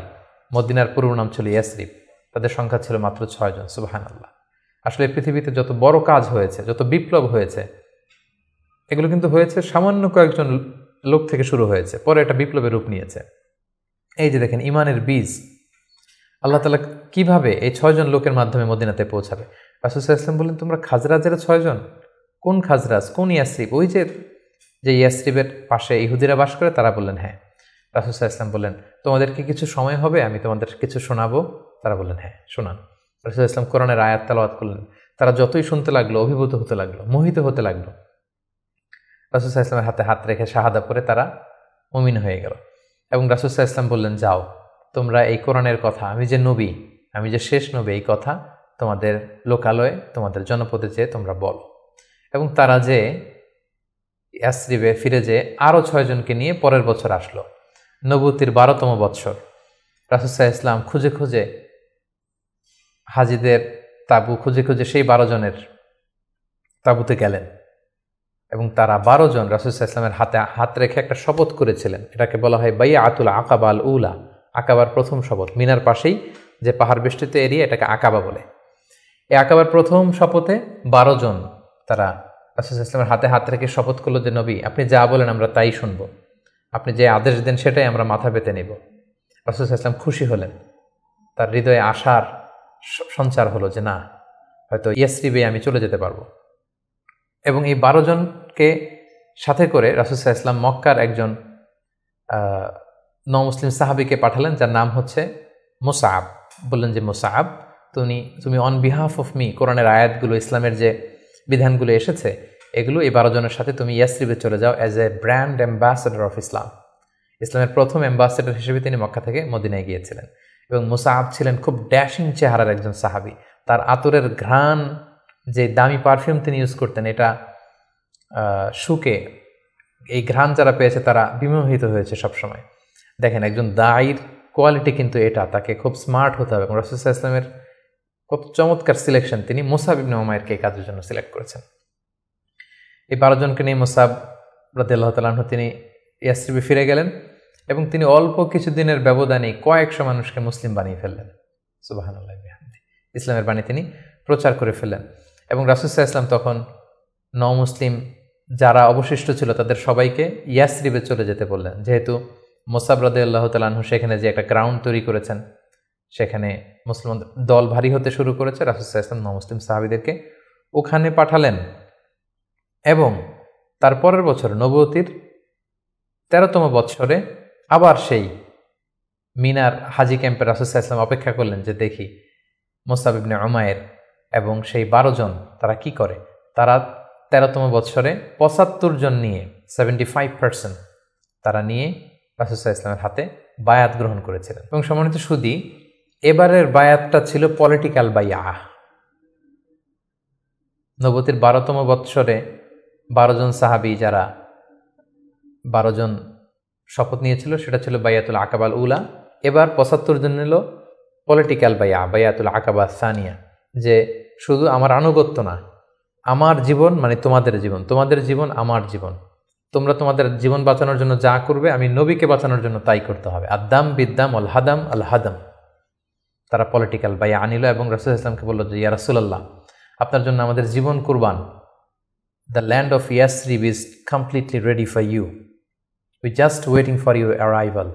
আমরা আপনার আগমনের, শুভাগমনের অপেক্ষায়, আপনি আসুন, আমরা আপনাকে সাপোর্ট দিব, আমরা সেখানে ইসলামী সাম্রাজ্য গড়ে তুলব। রাসূল সাল্লাল্লাহু আলাইহি ওয়াসাল্লাম তিনি আশা পেলেন এবং আল্লাহ তাআলা ইঙ্গিত দিলেন যে, মুহাম্মদ, তোমাকে সেই ইয়াসরিবে ফিরে যেতে হবে। রাসূল সাল্লাল্লাহু আলাইহি ওয়াসাল্লাম বললেন, তোমাদের মধ্যে থেকে আমি 12 জনকে নাকিব বানাতে চাই, 12 জন লিডার, তোমরা যে ইসলাম প্রচার করবে। তারা গেল এবং ঠিক এই বাইআতুল আকাবা সানিয়ার 2.5 মাস পরে রাসূলুল্লাহ সাল্লাল্লাহু আলাইহি ওয়াসাল্লাম হিজরত করলেন। হিজরতের ব্যাপারে আমার বিভিন্ন আলোচনাতে আমরা সেখানে ফুটিয়ে তুলেছি। আজকের এই পর্বে, যেহেতু এটা একটা সংক্ষিপ্ত পর্ব এবং এক পর্বে আমরা পুরো জীবনীকে কভার করতে চাচ্ছি, আমরা হিজরত নিয়ে বিস্তারিত আলোচনা করতে পারছি না। প্রিয় সুধী, এবার আমরা রাসূল সাল্লাল্লাহু আলাইহি ওয়াসাল্লামের জীবনীর 3য় পর্ব বা 3য় ভাগ শুরু করব, যেটা আমরা বলেছিলাম হিজরতের পর থেকে শুরু করে ইন্তেকাল পর্যন্ত। রাসূল সাল্লাল্লাহু আলাইহি ওয়াসাল্লাম হিজরত করে সাইয়েদনা আবু বকর রাদিয়াল্লাহু তাআলা আনহুকে নিয়ে মদিনায় আসলেন। মদিনাবাসী আনন্দিত, উচ্ছ্বসিত, উদ্বেলিত রাসূল সাল্লাল্লাহু আলাইহি ওয়াসাল্লামকে পেয়ে। রাসূল সাল্লাল্লাহু আলাইহি ওয়াসাল্লাম প্রথমে এসেই কুবা একটা এলাকা আছে, কোবা পল্লীতে তিনি কয়েকদিন থাকলেন এবং সেখানে একটা ছোট্ট মসজিদ নির্মাণ করলেন। তারপর তিনি মদিনাতে গেলেন। আসলে জায়গাটা ছিল ইয়াসরিব, তিনি যে জায়গাটার নাম পরিবর্তন করে মাদিনা করলেন, মাদিনাতুন নবী বা তয়্যিবা, পবিত্র নগরী। সেখানে যে ইয়াসরিবে যেও তিনি একটি মসজিদ প্রতিষ্ঠা করলেন, যে মসজিদটা হচ্ছে মসজিদে নববী, নবীর প্রতিষ্ঠিত মসজিদ। এবং এই মসজিদে তিনি 10 বছর ইমামতি করেছেন। এই মসজিদটাই ওনার সব কিছু ছিল। ফরেন ডেলিগেশন আসলে এখানে দেখা করতেন, এখানে তিনি আহলে সুফাদেরকে শিক্ষা দিতেন। এটাই ইউনিভার্সিটি ছিল, এটাই হাইকোর্ট, এটাই সুপ্রিম কোর্ট। এখানে বিচার কার্য পরিচালনা করতেন, এখান থেকে তিনি সামরিক অভিযানগুলো পরিচালনা করতেন। মদিনাতে তিনি এসে দেখলেন যে মদিনাতে হিজরত করা সাহাবারা, মদিনায় যারা মুসলিম হয়েছে তারা, তার মানে মুসলিম একটা কমিউনিটি। আবার দেখলেন কিছু মুশরিক কমিউনিটি আছে যারা এখনও মুসলিম হয়নি। আবার তিনি দেখলেন যে ইহুদিদের একটা কমিউনিটি আছে, 3 দিকে তারা থাকে। তাদের 3টা গোত্র, বনু কাইনুকা, বনু নাদির, বনু কুরাইদা। তিনি ভাবলেন যে সবাই মিলে একটা সংঘবদ্ধ আমাদের চার্টার থাকা দরকার। তিনি তাদের সবার সাথে বসলেন, তিনি মদিনা চার্টার করলেন, যেটাকে মদিনা সনদ বলা হয়। সুবহানাল্লাহ। তিনি মদিনা চার্টারে উল্লেখ করলেন যে আমরা মদিনাকে রক্ষার জন্য মুসলিম, প্যাগানস, জিউস সবাই এক, আমরা একে অপরের সাথে মিত্রতা থাকবে এবং বহিঃশত্রুর আক্রমণ থেকে আমরা একে অপরকে রক্ষা করব। এবং তিনি মক্কা থেকে যারা হিজরত করে এসেছেন মুহাজির সাহাবী, এবং মদিনাতে যারা এই মুহাজির সাহাবীদেরকে অ্যাকোমোডেট করেছেন, ওয়েলকাম করেছেন, আনসার সাহাবী, তাদের মধ্যে তিনি ভ্রাতৃত্বের বন্ধন প্রতিষ্ঠা করলেন। শুরু হলো মদিনার নতুন জার্নি। প্রথম বছরে অর্থাৎ প্রথম হিজরিতে তিনি এই কাজগুলো করলেন। দ্বিতীয় হিজরিতে একটা সিগনিফিক্যান্ট ঘটনা ঘটলো, সেটা হচ্ছে কেবলা চেঞ্জ করে দেয়া হলো। রাসূল সাল্লাল্লাহু আলাইহি ওয়াসাল্লাম মদিনাতে এসে 16-17 মাস বাইতুল মাকদাসের দিকে হয়ে নামাজ পড়তেন, কিন্তু চাইতেন যে মক্কায় যদি আল্লাহ তাআলা চেঞ্জ করে দিতেন কতই না ভালো হতো। আল্লাহ তাআলা চেঞ্জ করে দিলেন। আল্লাহ বললেন, ফাওয়াল্লি ওয়াজহাকা শাতরাল মসজিদুল হারাম, নবী হে আপনি মসজিদুল হারামের দিকে মুখ ফিরিয়ে এখন থেকে নামাজ পড়বেন। এটা দ্বিতীয় হিজরির ঘটনা। দ্বিতীয় হিজরির সবচাইতে গুরুত্বপূর্ণ ইনসিডেন্ট হচ্ছে দ্য ব্যাটল অফ বাদর, গজওয়াত বাদর, বদরের যুদ্ধ। কারণ কুরাইশরা তো তারা দেখলো যে না, মুহাম্মদ হাতছাড়া হয়ে গেল, সব মুসলিমরা হাতছাড়া হয়ে গেল, তাদেরকে তো সহজে ছেড়ে দেওয়া যায় না। তখন একটা যুদ্ধ হলো, বিশাল যুদ্ধ।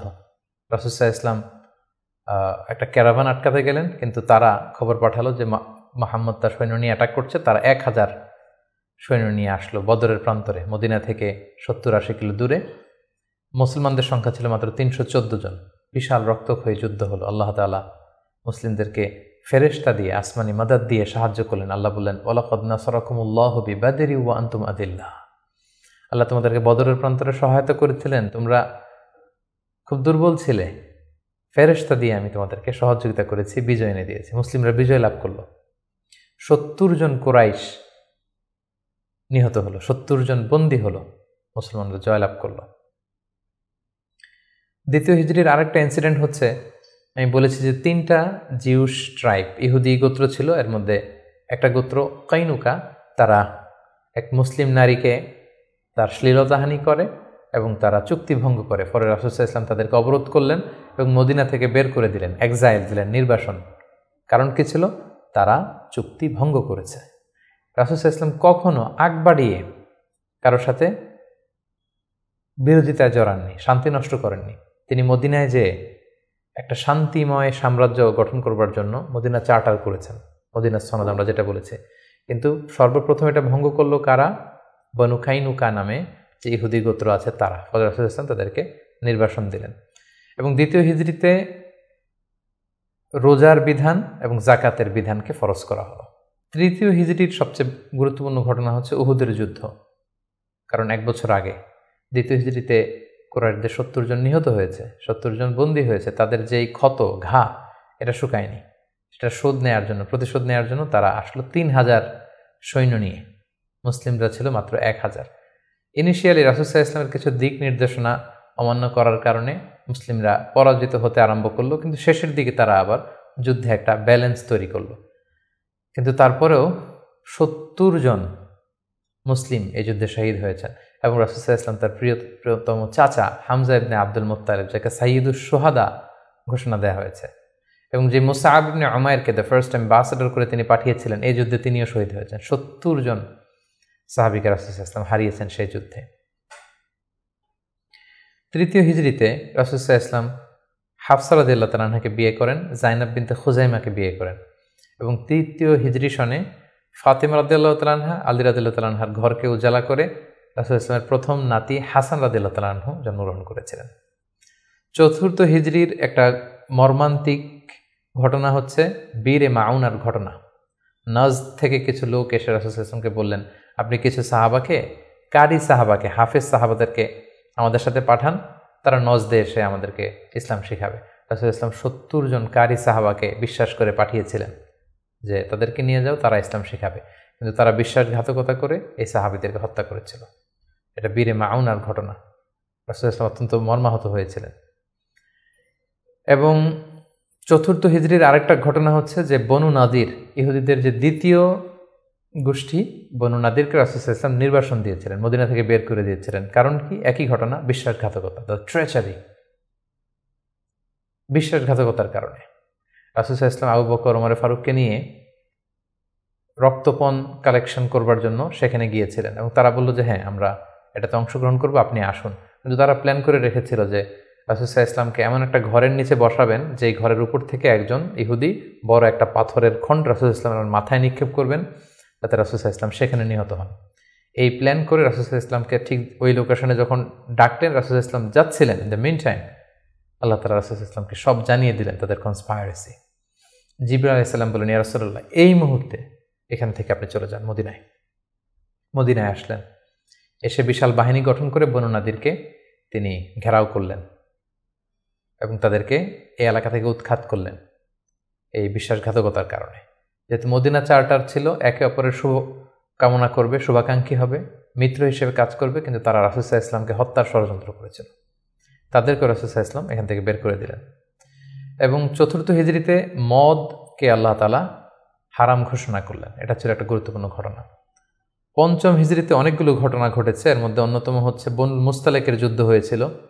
তারা রাসূল সাল্লাল্লাহু আলাইহি ওয়াসাল্লামকে অতর্কিত আক্রমণ করতে চেয়েছিল, রাসূল সাল্লাল্লাহু আলাইহি ওয়াসাল্লাম আগেই তাদেরকে আক্রমণ করে এলাকা দখল করলেন। এবং সেখান থেকে ফিরে আসবার সময় ইফকের যে ঘটনা আমরা জানি, আম্মা জান আয়েশা রাদিয়াল্লাহু তাআলা আনহাকে অপবাদ দেয়া হয়েছিল। সফওয়ান ইবনে মুআত্তাল রাদিয়াল্লাহু তাআলা আনহুর সাথে তার অবৈধ সম্পর্ক আছে বলে মুনাফিকরা ছড়িয়ে দিয়েছিল, নাউযুবিল্লাহ। এবং আল্লাহ তাআলা আরশের উপর থেকে তিনি আম্মা জান আয়েশার পবিত্রতা ঘোষণা করেছেন। সুবহানাল্লাহি বিহামদিহি। এই ঘটনা পঞ্চম হিজরিতে ঘটেছিল। এবং পঞ্চম হিজরির সবচেয়ে ভয়ানক ঘটনা হচ্ছে আহজাবের যুদ্ধ বা খন্দকের যুদ্ধ। ইহুদি দুইটা গোষ্ঠী, তারা যখন মদিনা থেকে নির্বাসিত হলো তাদের বিশ্বাসঘাতকতার কারণে, তারা যে কুরাইশদের লিডারদেরকে ফুসলাতে লাগলো, গাতাফান গোত্রের লিডারদেরকে ফুসলাতে লাগলো, আরবদেরকে ফুসলাতে লাগলো যে মুহাম্মদ কিন্তু তার দলবল নিয়ে দিনকে দিন শক্তিশালী হচ্ছে, এখনই সময়। এবছর যদি আমরা তাকে অ্যাটাক করে পরাহত করতে না পারে, আমরা আটকাতে পারবো না। ফুসলাতে প্রভোগ করতে করতে তারা 10,000 সৈন্য জমা করলো, এবং তারা প্ল্যান করলো যে আমরা 10,000 অ্যাটাক করব। আর ইহুদিদের একটা গোত্র ছিল বনু কুরাইজা, তারা এখনো পর্যন্ত কোনো চুক্তি ভঙ্গ করেনি, ফলে আপ আনটিল দ্যাট টাইম তাদের সাথে রাসূল সাল্লাল্লাহু আলাইহি ওয়াসাল্লামের সুসম্পর্ক ছিল এক ধরনের। তারা প্ল্যান করলো কোনোভাবে আমরা ভেতর থেকে বিশ্বাসঘাতকতার জন্য বনু কুরাইজাকে আমরা বলবো। তারা সেটাই করলো, 10,000 সৈন্য মদিনাতে অ্যাটাক করলো। এখন রাসূল সাল্লাল্লাহু আলাইহি ওয়াসাল্লাম কী করবেন? এই ছোট্ট বাহিনী নিয়ে তো 10,000 শক্তিশালী বাহিনীকে সামলানো সম্ভব নয়। রাসূল সাল্লাল্লাহু আলাইহি ওয়াসাল্লাম মিটিং করলেন, কনসাল্ট করলেন। সালমান আল ফারিসি তিনি বললেন যে আমরা আমাদের পারস্যে যুদ্ধের অনেকগুলো মাধ্যমের একটা মাধ্যম হচ্ছে ট্রেঞ্চ খনন করি, পরিখা খনন করি। বিশাল মদিনার চারদিকে বিশাল গর্ত করে আমরা এমন পরিখা খনন করব, ফলে আর মদিনাতে আসতেই পারবে না। আসতে হলে আগে মই দিয়ে নিচে নামতে হবে, তারপরে আবার মই দিয়ে উপরে উঠতে হবে। এই মুহূর্তেই আমরা তীর মেরে তাদেরকে নাস্তানাবুদ করতে পারবো। রাসূল ইসলাম রাজি হলেন। কয়েক কিলোমিটার ব্যাপী মদিনার দুই দিকে এক পাশ থেকে আরেক পাশে বিশাল পরীক্ষা খনন করলেন সব সাহাবা। রাসূল ইসলাম নিজেও এই পরীক্ষা খননের কাজে অংশগ্রহণ করলেন। 10,000 সৈন্যবাহিনী আসলো, তারা ভেতর থেকে বনু কুরাইজাকে বিশ্বাসঘাতকতার জন্য উদ্বুদ্ধ করলো। তারা রাজি হচ্ছিল না, অবশেষে রাজি হলো। রাসূল ইসলাম আল্লাহ সাহায্য চাইলেন যে আল্লাহ, ভেতর থেকে যদি বনু কুরাইজা বিশ্বাসঘাতকতা করে অ্যাটাক করে, বাইরে থেকে ওরা যদি আসে, আমরা তো শেষ হয়ে যাব। আল্লাহ তাআলা এমন তুফান দিলেন, এমন বাতাস দিলেন, এমন ঠান্ডা আবহাওয়া দিলেন, 10,000 সৈন্য, অস্ত্র শস্ত্রে সজ্জিত সৈন্য নাস্তানাবুদ হয়ে লণ্ডভণ্ড হয়ে কে কোথায় গেল, কাদের তাঁবু ভেঙে কে কোন দিকে ছুটল, তারা নিজেরাও টের পেল না। এভাবে আল্লাহ তাআলা এই কনফেডারেটস, এই বিশাল বাহিনীর হাত থেকে রাসূল সাল্লাল্লাহু আলাইহি ওয়াসাল্লামকে মদিনাবাসীকে রক্ষা করলেন। রাসূল সাল্লাল্লাহু আলাইহি ওয়াসাল্লাম এবার তলোয়ার নামিয়ে ফেলতে চাইলেন। জিবরাইল আলাইহিস সালাম বললেন, হে রাসূলুল্লাহ, আপনি যুদ্ধ শেষ করেছেন, আমরা তো করিনি। বনু কুরাইজার কথা কি ভুলে গেছেন? ইহুদিদের যে একটা ট্রাইব, যারা বিশ্বাসঘাতকতা করলো, তাদেরকে অ্যাটাক করুন। রাসূলুল্লাহ সাল্লাল্লাহু আলাইহি ওয়াসাল্লাম ৫ম হিজরিতে এবার বনু কুরাইজাকে অ্যাটাক করলেন। পরে তারা বাধ্য হলো তাদের মিত্র সাদ বিন মুআজ রাদিয়াল্লাহু তাআলা আনহু যেটা বলবে এটাই ফয়সালা হবে। দীর্ঘদিন তারা রাসূল সাল্লাল্লাহু আলাইহি ওয়াসাল্লাম তাদেরকে চারদিক থেকে ঘেরাও করে রাখলো। পরে সাদ বিন মুআজ বললেন যে এটা বড় বিশ্বাসঘাতকতা, তাদের এই বিশ্বাসঘাতকতা যদি সফল হতো আমরা সবাই মারা যেতাম। সো আমার রায় হচ্ছে তাদের এই বিশ্বাসঘাতকতার শাস্তি হতে হবে অনেক বড়। তাদের মধ্য থেকে যারা মুসলিমদের বিরুদ্ধে তলোয়ার ধরেছে তাদেরকে এক্সিকিউশন করা হবে, তাদের নারীদেরকে বন্দী করা হবে। রাসূল সাল্লাল্লাহু আলাইহি ওয়াসাল্লাম সাদ বিন মুআজের এই পরামর্শকে মেনে নিলেন, এই রায়কে মেনে নিলেন। ৬ষ্ঠ হিজরিতে রাসূলুল্লাহ সাল্লাল্লাহু আলাইহি ওয়াসাল্লাম তিনি স্বপ্ন দেখলেন যে তিনি উমরা করছেন, এবং আমরা জানি নবীদের স্বপ্ন হচ্ছে ওহী। তিনি সাহাবীদের কাছে স্বপ্নের কথা জানালেন। ১৪০০ সাহাবীকে নিয়ে তিনি উমরা করতে গেলেন। কিন্তু আমরা জানি যে উমরা করতে যেতে হবে মক্কায়। মক্কায় তো শত্রুর বসবাস, কুরাইশরা। তারা রাসূল সাল্লাল্লাহু আলাইহি ওয়াসাল্লামকে ঢুকতে দিল না। সাহাবারা বললেন, ইয়া রাসূলুল্লাহ, যুদ্ধের ঘোষণা দিন, আমরা যুদ্ধ করব। রাসূল সাল্লাল্লাহু আলাইহি ওয়াসাল্লাম বললেন, আমি যুদ্ধ করতে আসিনি, আমি উমরা করতে এসেছি। তখন সেখানে রাসূল সাল্লাল্লাহু আলাইহি ওয়াসাল্লাম তাদের সাথে একটা ট্রিটি করলেন, পিস ট্রিটি, যেটাকে ঐতিহাসিকরা হুদায়বিয়া সন্ধি বলা হয়। এটা ৬ষ্ঠ হিজরির জিলকদ মাসে হয়েছিল। সেখানে ট্রিটিতে বলা হয়েছে যে এবছর মুসলমানরা উমরা করতে পারবে না, ফিরে যাবে উমরা ছাড়াই। আগামী বছর আমরা সুযোগ দিব, তবে মাত্র ৩ দিনের জন্য আসবে, কোনো অস্ত্র ছাড়া উমরা করে চলে যাবে। সাহাবীরা এটা মানতেই চাচ্ছিলেন না। রাসূল সাল্লাল্লাহু আলাইহি ওয়াসাল্লাম বললেন যে থামো, আমরা এটাতেই রাজি। এবং তারা আরও কিছু ধারা দিল এই সন্ধির, যে মক্কা থেকে কেউ যদি মদিনাতে যায় মুসলিম হয়ে, মদিনাবাসী তাদেরকে ফেরত দিতে হবে। কিন্তু মদিনা থেকে কেউ মক্কায় আসলে মক্কাবাসী ফেরত দিতে বাধ্য থাকবে না। আর দুই পক্ষের সাথে যে কেউ অ্যালায়েন্স করতে পারবে। ফলে বনু খুজা গেল রাসূল সাল্লাল্লাহু আলাইহি ওয়াসাল্লামের পক্ষে, বনু বকর গেল কুরাইশদের পক্ষে। এভাবে হুদায়বিয়ার সন্ধিটি হলো। সাহাবারা কেউ মানতে পারল না। রাসূল সাল্লাল্লাহু আলাইহি ওয়াসাল্লাম বললেন, সন্ধি স্বাক্ষরিত হয়ে গিয়েছে, সবাই মাথার চুল হলক করে হালাল হয়ে যাও, আমরা এখন মদিনায় ফিরে যাব। কেউ হালাল হচ্ছিল না। পরে উম্মে সালামা রাদিয়াল্লাহু তাআলা আনহার পরামর্শে রাসূল সাল্লাল্লাহু আলাইহি ওয়াসাল্লাম নিজেই তার পশু জবাই করলেন, নিজের মাথা নিজে হাল্লাক দিয়ে তিনি মাথা মুন্ডন করলেন। ফলে সবাই সেটি করল। সাহাবীদের কাছে মনে হচ্ছিল যে এটা একটা অপমান। ১৪০০ সাহাবী মুসলিম, সাদা এহরামের কাপড় পরে আমরা আসলাম, কিন্তু আমাদেরকে ঢুকতে দেয়া হলো না। রাসূল সাল্লাল্লাহু আলাইহি ওয়াসাল্লাম বললেন, না, এই সন্ধি আল্লাহ তাআলা বলেছেন যে ইন্না ফাতাহনা আলাকা ফাতহাম মুবিনা, নবী হে, তোমাদেরকে আমি বিজয় দিব। এবং চূড়ান্ত বিজয়ের জন্য এই সন্ধিটা গুরুত্বপূর্ণ ছিল। কারণ এখন দাওয়াতি কাজ চারদিকে ছড়িয়ে দেওয়ার জন্য কিছুদিন যুদ্ধ বিগ্রহ বন্ধের দরকার আছে। আল্লাহ তাআলা এই সন্ধির মাধ্যমে কেমন যেন মুসলমানদেরকে সেই ফেভারটি দিলেন, সেই সুযোগটি করে দিলেন। সুবহানাল্লাহ বিহামদিহি। ৭ম হিজরির গুরুত্বপূর্ণ একটি ঘটনা হচ্ছে খায়বার যুদ্ধ। রাসূল সাল্লাল্লাহু আলাইহি ওয়াসাল্লাম খায়বার বিজয় করলেন। মদিনা থেকে বেশ দূরে ইহুদিদের সেখানে বিশাল পল্লী, বিশাল বসতি, এবং যাদেরকে তিনি নির্বাসন দিয়েছিলেন তারা যে সেখানে বসবাস করছিল। রাসূল সাল্লাল্লাহু আলাইহি ওয়াসাল্লাম খায়বার বিজয় করলেন, এবং খায়বার বিজিত হয়েছিল সাইয়েদনা আলী রাদিয়াল্লাহু তাআলা আনহুর হাতে। খায়বার যখন বিজয় হলো, খায়বারের বিশাল ল্যান্ড, খেজুর বাগান, রাসূল সাল্লাল্লাহু আলাইহি ওয়াসাল্লাম এগুলো পেলেন এবং চুক্তিতে আসলেন যে খায়বারের ইহুদিরা তারা সারা বছর জুড়ে যতটুকু খেজুর তারা উৎপাদন করবে এবং ফলমূল চাষ করবে তার অর্ধেক মদিনাতে দেয়া হবে। এবং খায়বার বিজয়ের পর থেকে কিন্তু বেসিকলি মদিনাতে সাহাবাদের একটু অর্থনৈতিক সচ্ছলতা ফিরে আসলো। এবং ইন দ্য মিন টাইম সেই নবুয়তির ৫ম বছরে যখন অত্যাচার হচ্ছিল, জাফর ইবনে আবি তালেব যখন তার সাথে করে রাসূল সাল্লাল্লাহু আলাইহি ওয়াসাল্লাম অনেককে নমুসলিমকে আবিসিনিয়ায় পাঠিয়েছিলেন, খায়বার বিজয়ের পরে রাসূল সাল্লাল্লাহু আলাইহি ওয়াসাল্লাম তাদেরকে নিয়ে আসলেন, তারা সবাই চলে আসলো।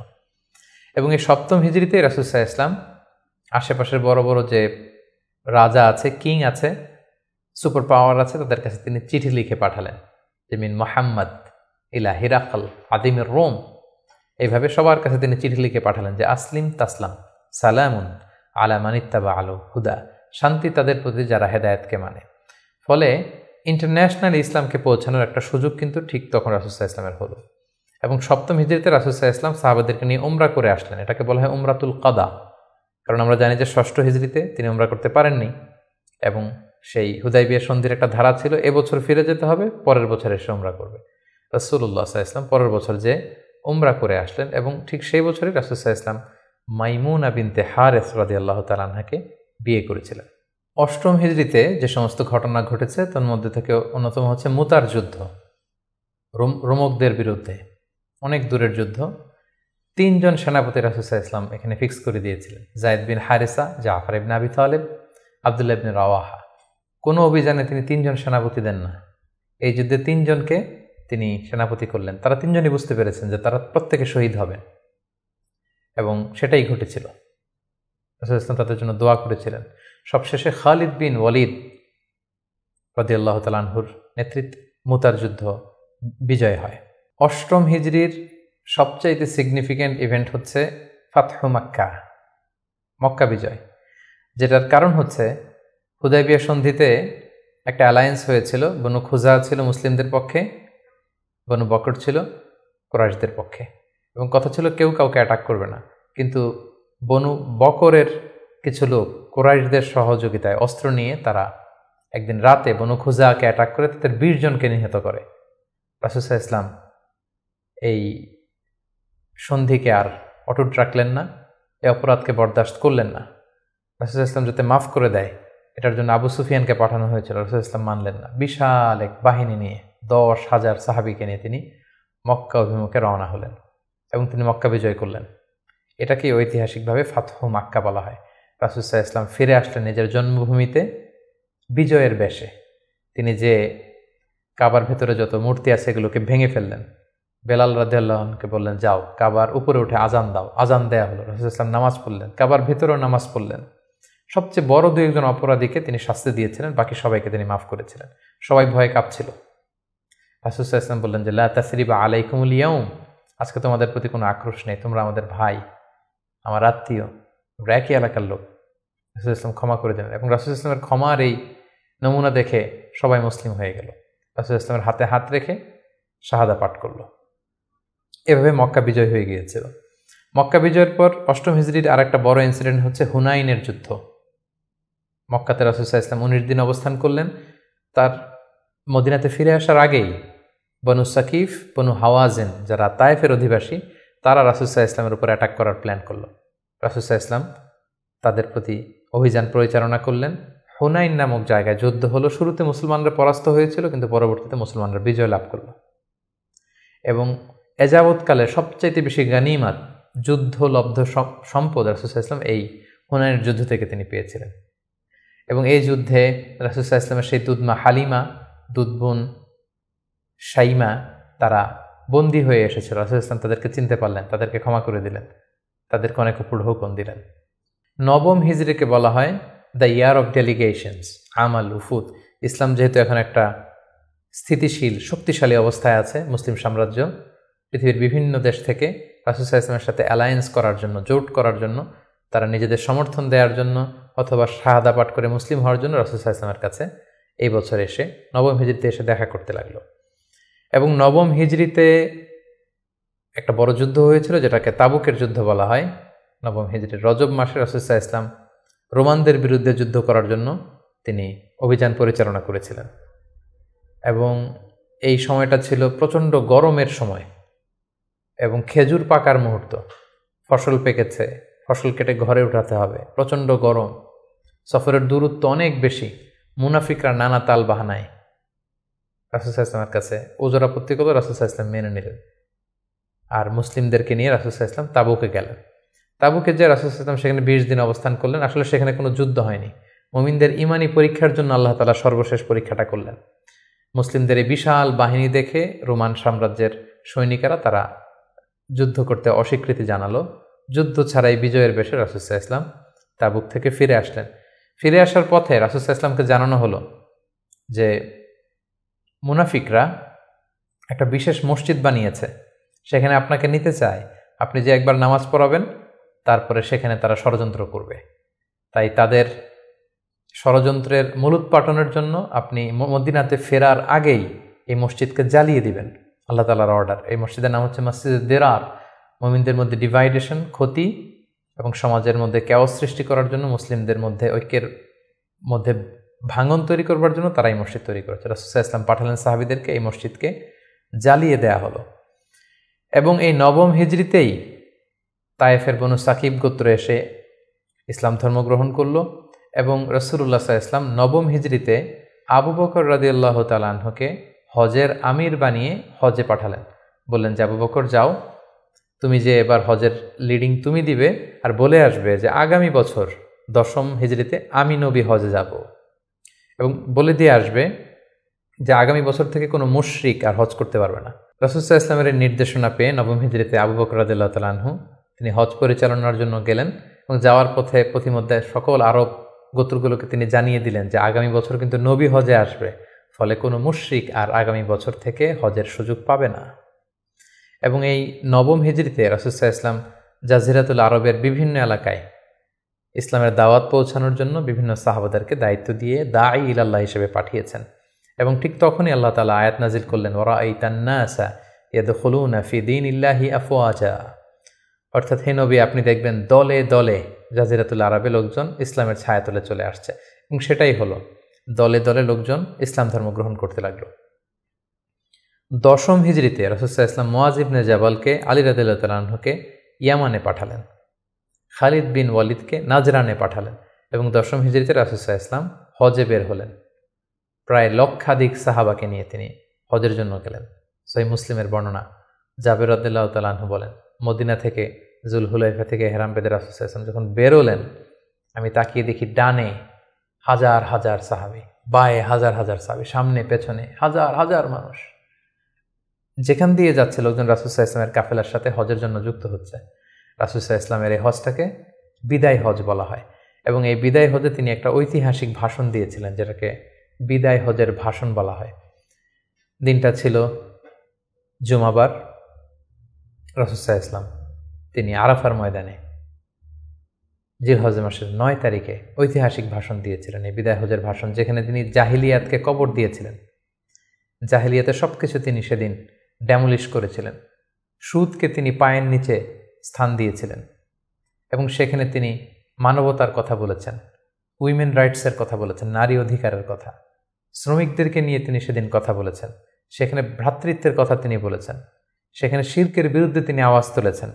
সেই ঐতিহাসিক বিদায় হজের ভাষণে তিনি মানুষদেরকে কল্যাণের পথে আহ্বান করেছেন এবং তিনি বলেছেন আমিরের আনুগত্যের কথা। এভাবে তিনি সেই ঐতিহাসিক ভাষণটি দিয়েছিলেন এবং সবশেষে তিনি বলেছিলেন যে তোমাদের মাঝে আমি 2টি জিনিস রেখে গেলাম। ইঙ্গিত দিচ্ছিলেন যে আমার সময় শেষ হয়ে এসেছে, তোমাদের মাঝে 2টি জিনিস, I have left behind 2 things to you, 2টা জিনিস রেখে গেলাম। এই 2টাকে তোমরা যদি আঁকড়ে ধরো তোমরা কখনো পথভ্রষ্ট হবে না। একটা হচ্ছে কিতাব আল্লাহ, আল্লাহর কিতাব, আর আরেকটা হচ্ছে সুন্নাতা রাসূলিহি, রাসূলের সুন্নাত। এই 2টাকে যারা আঁকড়ে ধরবে তারা কখনো পথভ্রষ্ট হবে না। এবং সেদিন ইসলামকে পরিপূর্ণ করে দেয়া হলো। আয়াত নাজিল হলো, আল ইয়াউমা আকমালতু লাকুম দীনাকুম ওয়া আতমামতু আলাইকুম নি'মাতি ওয়া রাদিতু লাকুমুল ইসলাম দীনা। হে নবী, আজকে তোমার দিনকে, তোমাদের জন্য দিনকে আমি পরিপূর্ণ করলাম, তোমার প্রতি আমার নেয়ামতের বাড়িধারাকে পরিপূর্ণ করলাম এবং ইসলামকে তোমাদের জন্য দিন হিসেবে দিয়ে আমি আল্লাহ সন্তুষ্ট হলাম। এটাই ছিল রাসূল সাল্লাল্লাহু আলাইহি ওয়াসাল্লামের সেই ঐতিহাসিক বিদায় হজের ভাষণ এবং সেটি ঘটেছিল 10ম হিজরিতে। হজ শেষ করে রাসূল সাল্লাল্লাহু আলাইহি ওয়াসাল্লাম মদিনাতে এসে তিনি রোমানদের বিরুদ্ধে যুদ্ধের জন্য রাসূল সাল্লাল্লাহু আলাইহি ওয়াসাল্লামের একজন প্রিয় সাহাবী ওসামা বিন যায়েদ রাদিয়াল্লাহু তাআলা আনহুকে নেতা করে পাঠিয়েছিলেন।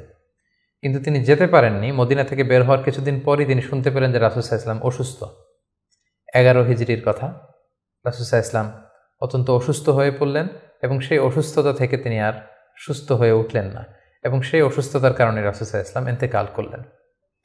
হিজরি 11 সনে রবিউল আউয়াল মাসের 12 তারিখ সোমবার রাসূলুল্লাহ সাল্লাল্লাহু আলাইহি ওয়াসাল্লাম এই পৃথিবী থেকে বিদায় নিলেন এবং তিনি আম্মাজান আয়েশা রাদিয়াল্লাহু তাআলা আনহার কোলের মধ্যে মাথা রেখে আম্মা জান আয়েশা রাদিয়াল্লাহু তাআলা আনহার ঘরের ভেতরে তিনি ইন্তেকাল করেছিলেন। ইন্তেকালের আগে তিনি বারবার বেহুশ হয়ে যাচ্ছিলেন এবং পানি আনতে বলছিলেন। পানির মধ্যে হাত ঢুকিয়ে তিনি চেহারার মধ্যে পানি লাগাচ্ছিলেন আর বলছিলেন, ইন্না লিল মাউতি লা সাকারাত, হায়রে মৃত্যুর এতই যন্ত্রণা, মৃত্যুর এত কষ্ট। রাসূল সাল্লাল্লাহু আলাইহি ওয়াসাল্লাম আম্মা জান আয়েশা রাদিয়াল্লাহু তাআলা আনহার হাতে মেসওয়াক দেখে, তার শ্যালক যখন মেসওয়াক করছিল তিনি সেখানে ফেল করে তাকিয়েছিলেন। আম্মা জান আয়েশা বুঝতে পেরেছিলেন যে তিনি মেসওয়াক করবেন। তিনি নিজ হাতে মেসওয়াকটি নিয়ে চিবিয়ে নরম করে রাসূল সাল্লাল্লাহু আলাইহি ওয়াসাল্লামের মুখে দিয়েছিলেন। তিনি ইন্তেকালের আগে মেসওয়াক করেছিলেন এবং তিনি ইন্তেকালের আগে বলেছিলেন, আসসালাত আসসালাত, উম্মতেরা নামাজ নামাজ, নামাজকে তোমরা ভুলে যেও না। ওমা মালাকাত আইমানুকুম, এবং তোমাদের কর্মচারীদের প্রতি, শ্রমিকদের প্রতি তোমরা অবিচার করো না। এই কথাগুলো বলে তিনি সর্বশেষ যে বাক্যটি উচ্চারণ করেছিলেন সেটি হচ্ছে, মা আল্লাযীনা আনআমা আল্লাহু আলাইহিম মিনান নাবিয়্যিন ওয়াস সিদ্দীকিন ওয়াশ শুহাদাই ওয়াস সালিহিন, অর্থাৎ হে আল্লাহ, নবী, সিদ্দিক, শুহাদা, সালেহ তাদের সাথে যেন আমি থাকি। আল্লাহুম্মা ইলা রফিকিল আ'লা, আমি আমার প্রিয়তম বন্ধু আল্লাহ তাআলার কাছে ফিরে যাই। এই কথা বলেই তিনি নিস্তব্ধ হয়ে গিয়েছেন এবং গোটা উম্মাকে দুঃখের সাগরে ভাসিয়ে খাতামুন নবিয়্যিন সাইয়্যিদুল মুরসালিন রাহমাতাল লিল আলামিন তিনি তার শেষ নিঃশ্বাস ত্যাগ করেন। এবং নবীরা যেখানে মারা যায় সেই জায়গাটি পবিত্র। নবীরা যেখানে ইন্তেকাল করেন সেখানেই তাদেরকে কবরস্থ করা হয়। রাসূল সাল্লাল্লাহু আলাইহি ওয়াসাল্লামকে আম্মা জান আয়েশা রাদিয়াল্লাহু তাআলা আনহার ঘরেই কবরস্থ করা হয়েছে এবং আজও মসজিদে নববীর পাশে সবুজ মিম্বারের নিচে পেয়ারা নবী আল্লাহর হাবিব সাল্লাল্লাহু আলাইহি ওয়াসাল্লাম মাহমুদ রাসূলুল্লাহ সাল্লাল্লাহু আলাইহি সাল্লাম সেখানে শায়িত আছেন। সম্মানিত সুধী, এ পর্যায়ে আমরা খুব সংক্ষিপ্ত পরিসরে রাসূল সাল্লাল্লাহু আলাইহি ওয়াসাল্লামের জীবনী থেকে আমরা কিছু লাইফ লেসন নিয়ে আসব যে আমরা কি শিখতে পারি রাসূল সাল্লাল্লাহু আলাইহি ওয়াসাল্লামের জীবনী থেকে। প্রথম যেই লেসনটা আমরা উল্লেখ করতে চাই সেটা হচ্ছে রাসূল সাল্লাল্লাহু আলাইহি ওয়াসাল্লাম খুব বড় মনের মানসিকতার অধিকারী ছিলেন, বড় হৃদয়ের অধিকারী ছিলেন। তিনি সবার জন্য ছিলেন। He use to think beyond the narrow borders. তিনি বড় হৃদয়ের অধিকারী ছিলেন, কখনো ন্যারো মাইন্ডেড ছিলেন না। উনি সবাইকে অ্যাকোমোডেট করতে চাইতেন। এজন্য আল্লাহ তাআলা বলেছেন যে, ওমা আরসালনাকা ইল্লা রাহমাতাল লিল আলামিন, হে নবী, আপনাকে আমি গোটা বিশ্ববাসীর জন্য রহমত করে প্রেরণ করেছি। তিনি শুধু আমাদের জন্য রহমত নন, মুসলিমদের জন্য রহমত নন, শুধু মুসল্লিদের জন্য রহমত নন, তিনি আলামিন, বিশ্ববাসীর জন্য রহমত। He is for all and his teaching is for all. রাসূল সাল্লাল্লাহু আলাইহি ওয়াসাল্লামের শিক্ষা, দিক নির্দেশনা, তার দেয়া হেদায়েত, এগুলো সবার জন্য। এটা আমরা জানতে পারলাম। দ্বিতীয় যে শিক্ষাটা আমরা পাই সেটা হচ্ছে রাসূল সাল্লাল্লাহু আলাইহি ওয়াসাল্লাম সবসময় সংঘবদ্ধ জীবনযাপন করেছেন। আমরা যদি দেখি মক্কাতে সংঘবদ্ধ, মদিনাতে সংঘবদ্ধ, যেখানে তিনি ছিলেন সংঘবদ্ধ ছিলেন। এবং আমরা যেন ইউনাইটেড থাকি, কোরআনের শিক্ষাটা তিনি বারবার বলেছেন, ওয়ালা তাফাররাকু, তোমরা বিচ্ছিন্ন হয় না, তোমরা আলাদা হয়ে জীবনযাপন করো না, বরং তোমরা সংঘবদ্ধ জীবনযাপন করো। রাসূল সাল্লাল্লাহু আলাইহি ওয়াসাল্লামের জীবনী থেকে আমরা এই শিক্ষাটাও পাই।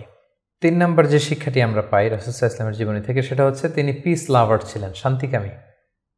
কখনো সংঘাতে সহজে বিরোধে জড়াতে চাইতেন না, সবসময় শান্তি প্রতিষ্ঠায় তিনি অগ্রগামী ছিলেন।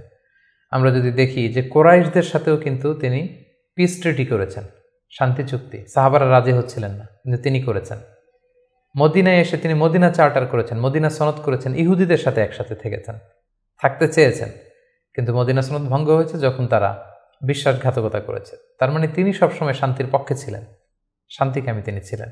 সো আমরা যারা নবীজির উম্মত বলে নিজেদেরকে দাবি করি, আমরা যেন সবসময় শান্তিকামী হই, আমরা যেন শান্তির পক্ষে থাকি, এটা আমাদের জন্য শিক্ষা। 4 নম্বর যে শিক্ষাটি আমরা পাই সেটা হচ্ছে he was the flag bearer of justice. তিনি সবসময় ন্যায় বিচারের পক্ষে ছিলেন, ন্যায়ের পতাকাবাহী ছিলেন, ন্যায় বিচারের পতাকাবাহী। সবসময় ন্যায় যেখানে, সত্য যেখানে, ইনসাফ যেখানে, জাস্টিস যেখানে, তিনি সেখানে। তার প্রমাণ আমরা দেখি 20 বছর বয়সে তিনি যখন যুবক, তখন তিনি হেলফুল ফুজুল নামে যুব সংঘ করেছেন। উদ্দেশ্য কী ছিল? যে মাল মাজলুম দিদ্দাল জালেম, আমরা সবসময় মাজলুমের পক্ষে থাকবো, জালেমের বিরুদ্ধে। কোনো জালেম যেন কোনো ব্যবসায়ীকে, ভিনদেশিকে, কাউকে যেন ঠকাতে না পারে, মাজলুমের পক্ষে লড়বার জন্য তিনি এটা করেছেন। তার মানে ইনসাফ, জাস্টিস, ন্যায় পরায়ণতার পক্ষে তিনি সবসময় কাজ করেছেন। সো আমরা যেন সবসময় ন্যায় পরায়ণতার পক্ষে থাকি, এটাই আমাদের জন্য শিক্ষা। 5 নম্বর যে ব্যাপারটা আমরা দেখি যে রাসূল সাল্লাল্লাহু আলাইহি ওয়াসাল্লামের পুরো জীবনীটা যদি আপনারা খেয়াল করেন, 40 বছর, তারপরে নবুয়তির 13 বছর, তারপর মদিনাতে 10 বছর, আমরা যদি দেখি যে সবসময় রাসূল সাল্লাল্লাহু আলাইহি ওয়াসাল্লাম একটা স্ট্রাগলের মধ্য দিয়ে গিয়েছেন। তিনি আল্লাহর নবী, শুধু নবী নয়, শ্রেষ্ঠ নবী, আল্লাহর হাবিব, তার কাছে কোরআন নাজিল হয়েছে, তার কাছে ওহী আসতো, আল্লাহর সরাসরি সাহায্য তিনি পেয়েছেন, আল্লাহর সাথে কথা বলেছেন। তারপরও তার জীবন কিন্তু স্ট্রাগল মুক্ত ছিল না, সবসময় তিনি স্ট্রাগলের মধ্যে দিয়েছিলেন। আমরা একটু স্ট্রাগল করলে হতাশ হয়ে পড়ি, একটু বিপদে পড়লে হতাশ হয়ে পড়ি। আমরা যদি রাসূলের জীবনে দেখি তাহলে আমরা বুঝতে পারবো না, হতাশ হওয়া যাবে না, ধৈর্য ধারণ করতে হবে, কারণ struggle is the part of our life. আমার নবী স্ট্রাগল করেছেন, তিনি সংগ্রাম করেছেন, সো সংগ্রাম আমাদের জীবনের অংশ। এই শিক্ষাটা আমরা পাই। 6 নম্বর যে শিক্ষাটি আমরা পাই সেটা হচ্ছে রাসূল সাল্লাল্লাহু আলাইহি ওয়াসাল্লাম ব্যক্তিগত জীবনে অত্যন্ত সৎ ছিলেন। ট্রুথফুলনেস ছিল ওনার গুণ, ট্রাস্টওয়ার্দিনেস অর্থাৎ সত্যবাদিতা এবং আমানতদারিতা। যে কারণে যেই কুরাইশরা রাসূল সাল্লাল্লাহু আলাইহি ওয়াসাল্লামের বিরোধিতা করত, তারাই রাসূল সাল্লাল্লাহু আলাইহি ওয়াসাল্লামকে উপাধি দিয়েছিল আস-সাদিক আল আমিন, সত্যবাদী, আমানতদার। এবং তিনি যখন সাফা পাহাড়ের উপরে দাঁড়িয়ে বলেছেন, আমি একটা তথ্য দিলে বিশ্বাস করবে? সবাই বলল, হ্যাঁ অবশ্যই করব, কারণ আমরা তো কখনো তোমার কাছ থেকে মিথ্যা বলতে শুনিনি। সুবহানাল্লাহ, চিন্তা করেন, নিজের জাতিগোষ্ঠীর এত বড় অ্যাকনোলেজমেন্ট, সবাই এক স্বরে বলে উঠল, মা জাররাবনা আলাইকা ইল্লা সিদকা, সত্য ছাড়া মিথ্যা তো কখনো শুনিনি। যেদিন তিনি হিজরত করবেন সেদিন তিনি তার ঘরে রাসূল সাল্লাল্লাহু আলাইহি ওয়াসাল্লাম আলী রাদিয়াল্লাহু তাআলা আনহুকে রেখে গিয়েছিলেন। কেন? কারণ ওনার কাছে মক্কার অনেক লোকেরা আমানত রেখেছিল, সেই আমানতগুলো বুঝিয়ে দিতে আলী রাদিয়াল্লাহু তাআলা আনহুর 3 দিন সময় লেগেছিল। এত পরিমাণে ডিপোজিট ছিল, আমানতের বিভিন্ন জিনিসপত্র ছিল, সেগুলো আলী রাদিয়াল্লাহু তাআলা আনহু বুঝিয়ে দিয়ে তারপরে তিনি হিজরত করেছেন। কতটা আমানতদার ছিলেন আমাদের প্রিয় নবী। এবং ওনার এই ব্যবসায় আমানতদারিতায় মুগ্ধ হয়েই কিন্তু খাদিজা রাদিয়াল্লাহু তাআলা আনহা রাসূল সাল্লাল্লাহু আলাইহি ওয়াসাল্লামকে বিয়ের প্রস্তাব দিয়েছিলেন। সো তার উম্মত হিসেবে আমাদের উচিত সত্যবাদী, সৎ এবং আমানতদার হওয়ার চেষ্টা করা। 7 নম্বর যে শিক্ষাটি আমরা রাসূল সাল্লাল্লাহু আলাইহি ওয়াসাল্লামের জীবনী থেকে পাই সেটা হচ্ছে রাসূল সাল্লাল্লাহু আলাইহি ওয়াসাল্লামের একটা ফ্রেন্ডলি ইন্টারাকশন ছিল তার ফলোয়ারদের সাথে, good interaction with the followers. সাহাবীদের সাথে খুবই সুসম্পর্ক ছিল এবং সাহাবীরা কোনো পরামর্শ দিলে সেটা ভালো হলে তিনি আমলে নিতেন। আমরা যদি বদরের যুদ্ধের ঘটনাটা একটু রিভাইজ করি, আমরা দেখব যে মুসলিমরা যে এক জায়গায় তাঁবু গাড়ল, তখন হাব্বাব ইবনুল মুনযির রাদিয়াল্লাহু তাআলা আনহু বললেন, ইয়া রাসূলুল্লাহ, এখানে যে তাঁবু গাড়লেন এটা কি ওয়াহি না আপনার ডিসিশন? রাসূল সাল্লাল্লাহু আলাইহি ওয়াসাল্লাম বললেন যে না, আল্লাহ অর্ডার করেন, এটা আমার ডিসিশন। তিনি বললেন, না ইয়া রাসূলুল্লাহ, এখানে তাঁবু গাড়াটা ঠিক হয়নি, আমাদেরকে অবস্থান নিতে হবে ওই জায়গায়, ফলে বৃষ্টির পানি আমরা পাবো, কুয়ার পানি আমরা পাবো, আর মুশরিকরা, কুরাইশরা তারা পানি পাবে না, আমরা পানি পান করব, ওরা পানির অভাবে মারা যাবে যুদ্ধ ছাড়াই। রাসূল সাল্লাল্লাহু আলাইহি ওয়াসাল্লাম বললেন, তাই তো, চমৎকার আইডিয়া, তাহলে সেটাই করি, চলো আমরা এখান থেকে যে হাব্বাব যেখানে বলেছে সেখানে তাঁবু গাড়ি। তার মানে কতটা ফ্রেন্ডলি একটা ইন্টারাকশন ছিল ফলোয়ারদের সাথে। আমরা যদি খন্দকের ঘটনাটা দেখি, যে বিশাল যে পরীক্ষা খনন করা হলো, এটা কিন্তু সালমান আল ফারিসি রাদিয়াল্লাহু তাআলা আনহুর পরামর্শে তিনি করেছিলেন। আমাদের অনেক লিডারদের মধ্যে একটা বসি ভাব থাকে, যে আমি সব জানি, আমার ফলোয়াররা কিছুই জানে না, আমার টিমের লোকেরা কিছুই জানে না। না, রাসূল সাল্লাল্লাহু আলাইহি ওয়াসাল্লাম এটা করতেন না। কারোর কাছ থেকে কোনো ভালো কনসালটেশন, কোনো পরামর্শ আসলে পলিসি মেকিংয়ে তাদের কথাও তিনি রাখতেন। সুবহানাল্লাহ, এটা একটা গুড লিডারের বৈশিষ্ট্য। 8 নম্বর যে শিক্ষাটা আমরা পাই সেটা হচ্ছে রাসূল সাল্লাল্লাহু আলাইহি ওয়াসাল্লাম হেভিলি ফোকাসড ছিলেন তার মিশনে, এক্সট্রিমলি ফোকাসড রাসূল সাল্লাল্লাহু আলাইহি ওয়াসাল্লাম ছিলেন।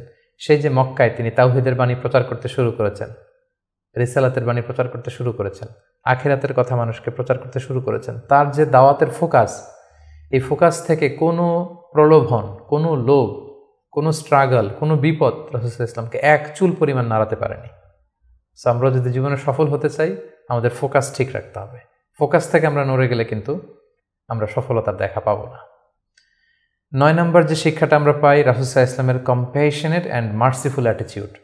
রাসূল সাল্লাল্লাহু আলাইহি ওয়াসাল্লামের এই দয়াদ্র মানসিকতায় অনেক শত্রু কিন্তু রাসূল সাল্লাল্লাহু আলাইহি ওয়াসাল্লামের বন্ধু হয়ে গিয়েছিল, ঈমান এনেছিল। আমরা দেখেছি মক্কা বিজয় যখন করেছিলেন, চাইলে পিষে মারতে পারতেন কুরাইশদেরকে, যারা বছরের পর বছর জন্মভূমি থেকে দূরে থাকতে বাধ্য করেছিল রাসূল সাল্লাল্লাহু আলাইহি ওয়াসাল্লামকে। রাসূল সাল্লাল্লাহু আলাইহি ওয়াসাল্লাম কী করলেন? বললেন যে না, লা তাসরিবা আলাইকুমুল ইয়াউম, কোনো প্রতিশোধ, হিংসা কিছু নেই, ক্ষমা করে দিলাম, যাও তোমরা স্বাধীন।